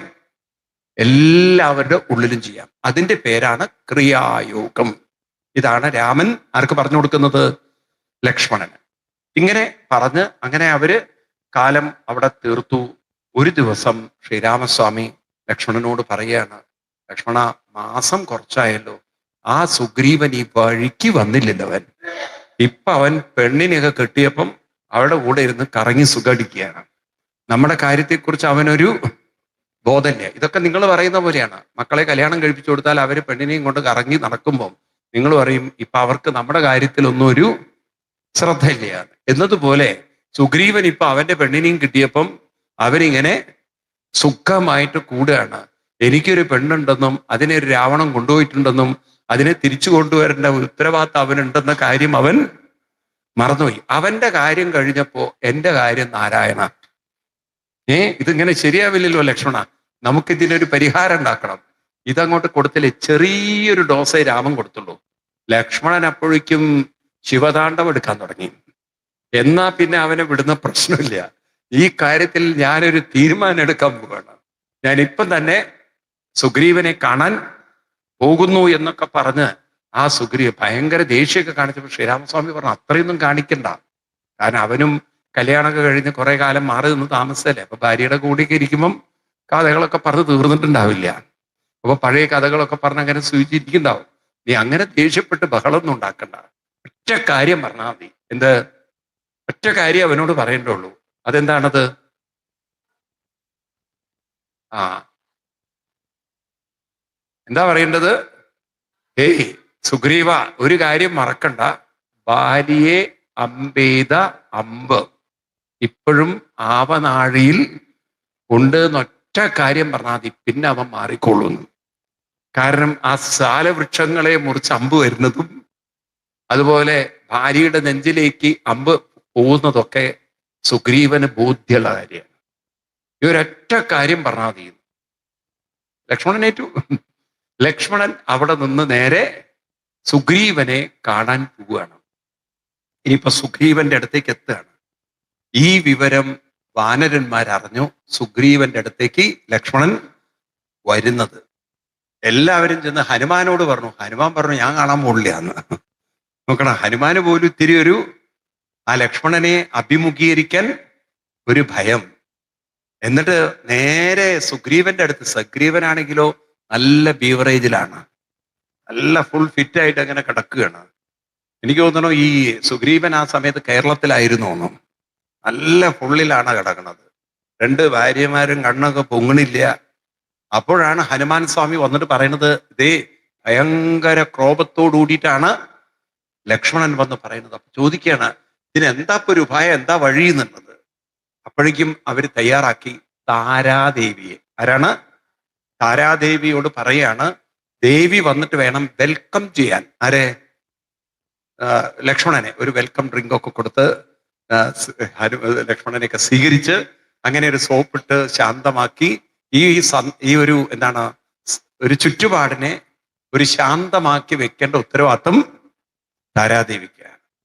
അപ്പൊ നോക്കൂ നിങ്ങൾ, അന്നത്തെ കാലത്ത് തന്നെ ഈ റിസപ്ഷനിസ്റ്റ് ആയിട്ട് എന്തിനാ സ്ത്രീകളെ വെക്കുന്നത് എന്ന് രാമായണം പഠിപ്പിക്കുകയാണ്. കാരണം പലർക്കും പല കംപ്ലൈന്റും അതും ഇതൊക്കെ ഉണ്ടാകുമ്പം അത് സ്ത്രീകളാകുമ്പം നോക്കാലോ 2 ചിരി ഇരിക്കുമ്പോഴേക്കും ആണുങ്ങളുടെ പരാതി കഴിഞ്ഞു. അവര് പിന്നെ അധികമൊന്നും അത് പണ്ട് തന്നെ രാമായണത്തിൽ മനസ്സിലാക്കിയിട്ടുണ്ട്. സ്ത്രീകൾക്ക് അങ്ങനെ ഒരു വശീകരണ ഞാൻ കേട്ടില്ല. സ്ത്രീകൾക്ക് അങ്ങനെ ഒരു ശക്തിയുണ്ട് അല്ലേ? ആ ഒരു ശക്തി ഉപയോഗിച്ചുകൊണ്ടാണ് പലപ്പോഴും ആ ഫ്രണ്ട് ഡെസ്ക് അവര് ഡീൽ ചെയ്യുന്നത്. കാരണം ദേഷ്യപ്പെട്ടൊക്കെ വരുന്ന സമയത്തുണ്ടല്ലോ, ഭയങ്കര ദേഷ്യത്തോടുകൂടി ആൾക്കാർ വരുമ്പം സാർ എന്താണ്, സാറിന് എന്താ ഒരു വിഷമമുള്ള പോലെ. അപ്പോഴേക്കും അയാൾ കോപിക്കുമ്പോഴേക്കും ഒക്കെ ശരിയാക്കാലോ സാർ, ഒന്നും വിഷമിക്കണം, എന്താ സാറിന്റെ പ്രശ്നം? വീട്ടിലെല്ലാവർക്കും പിന്നെ അയാൾ ശാന്തനായി. അയാളുടെ പ്രശ്നം അതോടുകൂടി കഴിഞ്ഞു. പിന്നെ അയാൾക്ക് പ്രശ്നമൊന്നുമില്ല. പിന്നെ അയാൾ അവിടെ പിടിച്ചിരുത്തി. അത് പണ്ടിട്ടോ, ഇപ്പൊക്കെ കണക്ക് തന്നെ. ഇപ്പൊ കണ്ടാൽ തന്നെ മൈൻഡ് ചെയ്യില്ല അവര് ഇല്ലേ? നിങ്ങളൊന്ന് ഗവൺമെന്റ് ഓഫീസിൽ പോയി നോക്കാം, അപ്പൊ അറിയാം അവിടുത്തെ എന്താ ഫ്രണ്ട് ഡെസ്ക് എന്നുള്ളത്.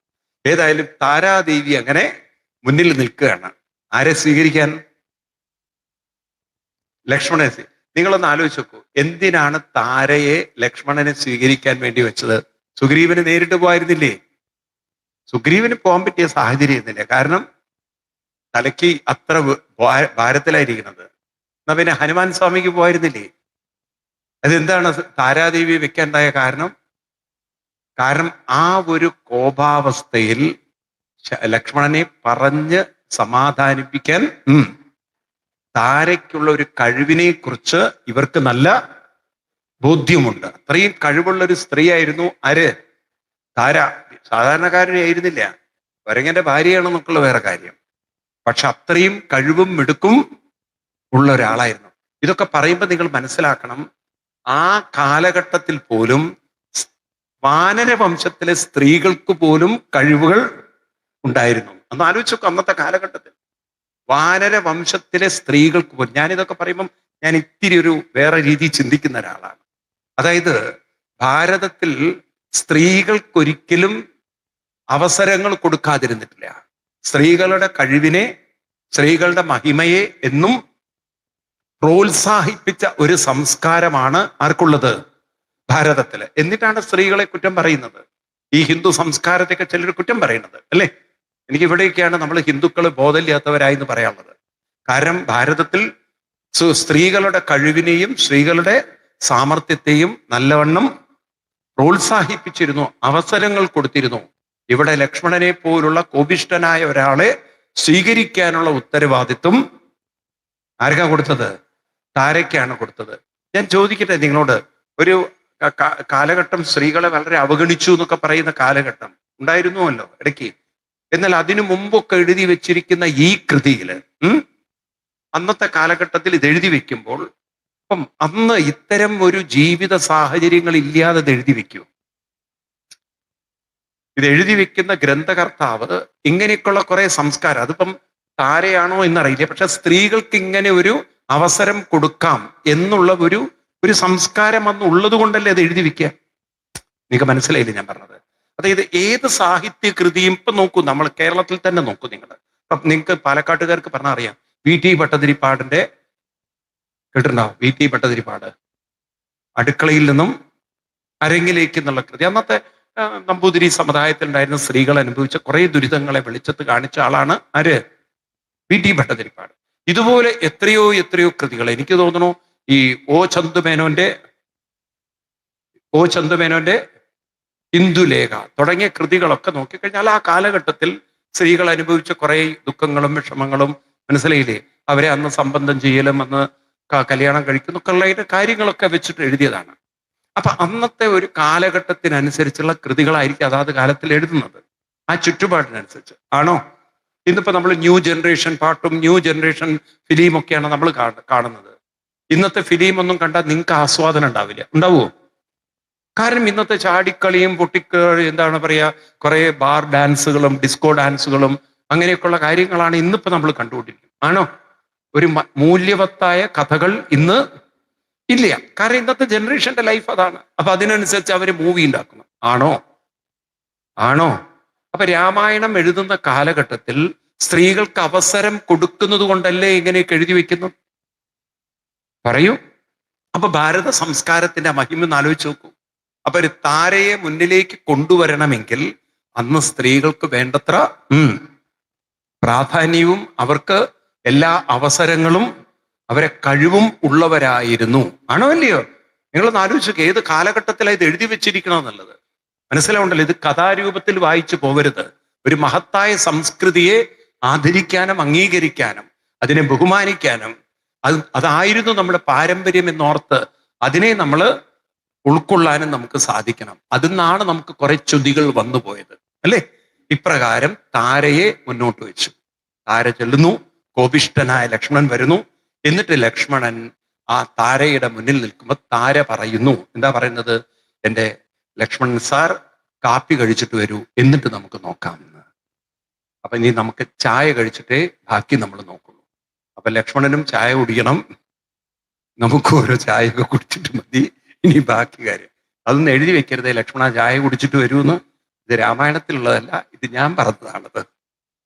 ഈ ചിലരിങ്ങനെ എഴുതുന്നുണ്ട്, വെച്ചെഴുതുന്നുണ്ട്, അവസാനത്ത് വല്ലവരും വായിച്ചാൽ എന്നെ ശരിയാക്കി കളയും. ലക്ഷ്മണ ചായ കഴിച്ചിട്ട് വരുമെന്നും അതുകൊണ്ട് ലക്ഷ്മണ ചായയും പരിപ്പോടെയും കഴിച്ചിട്ട് വരൂ, എന്നിട്ട് മതി നമുക്കിനി അടുത്ത രംഗം.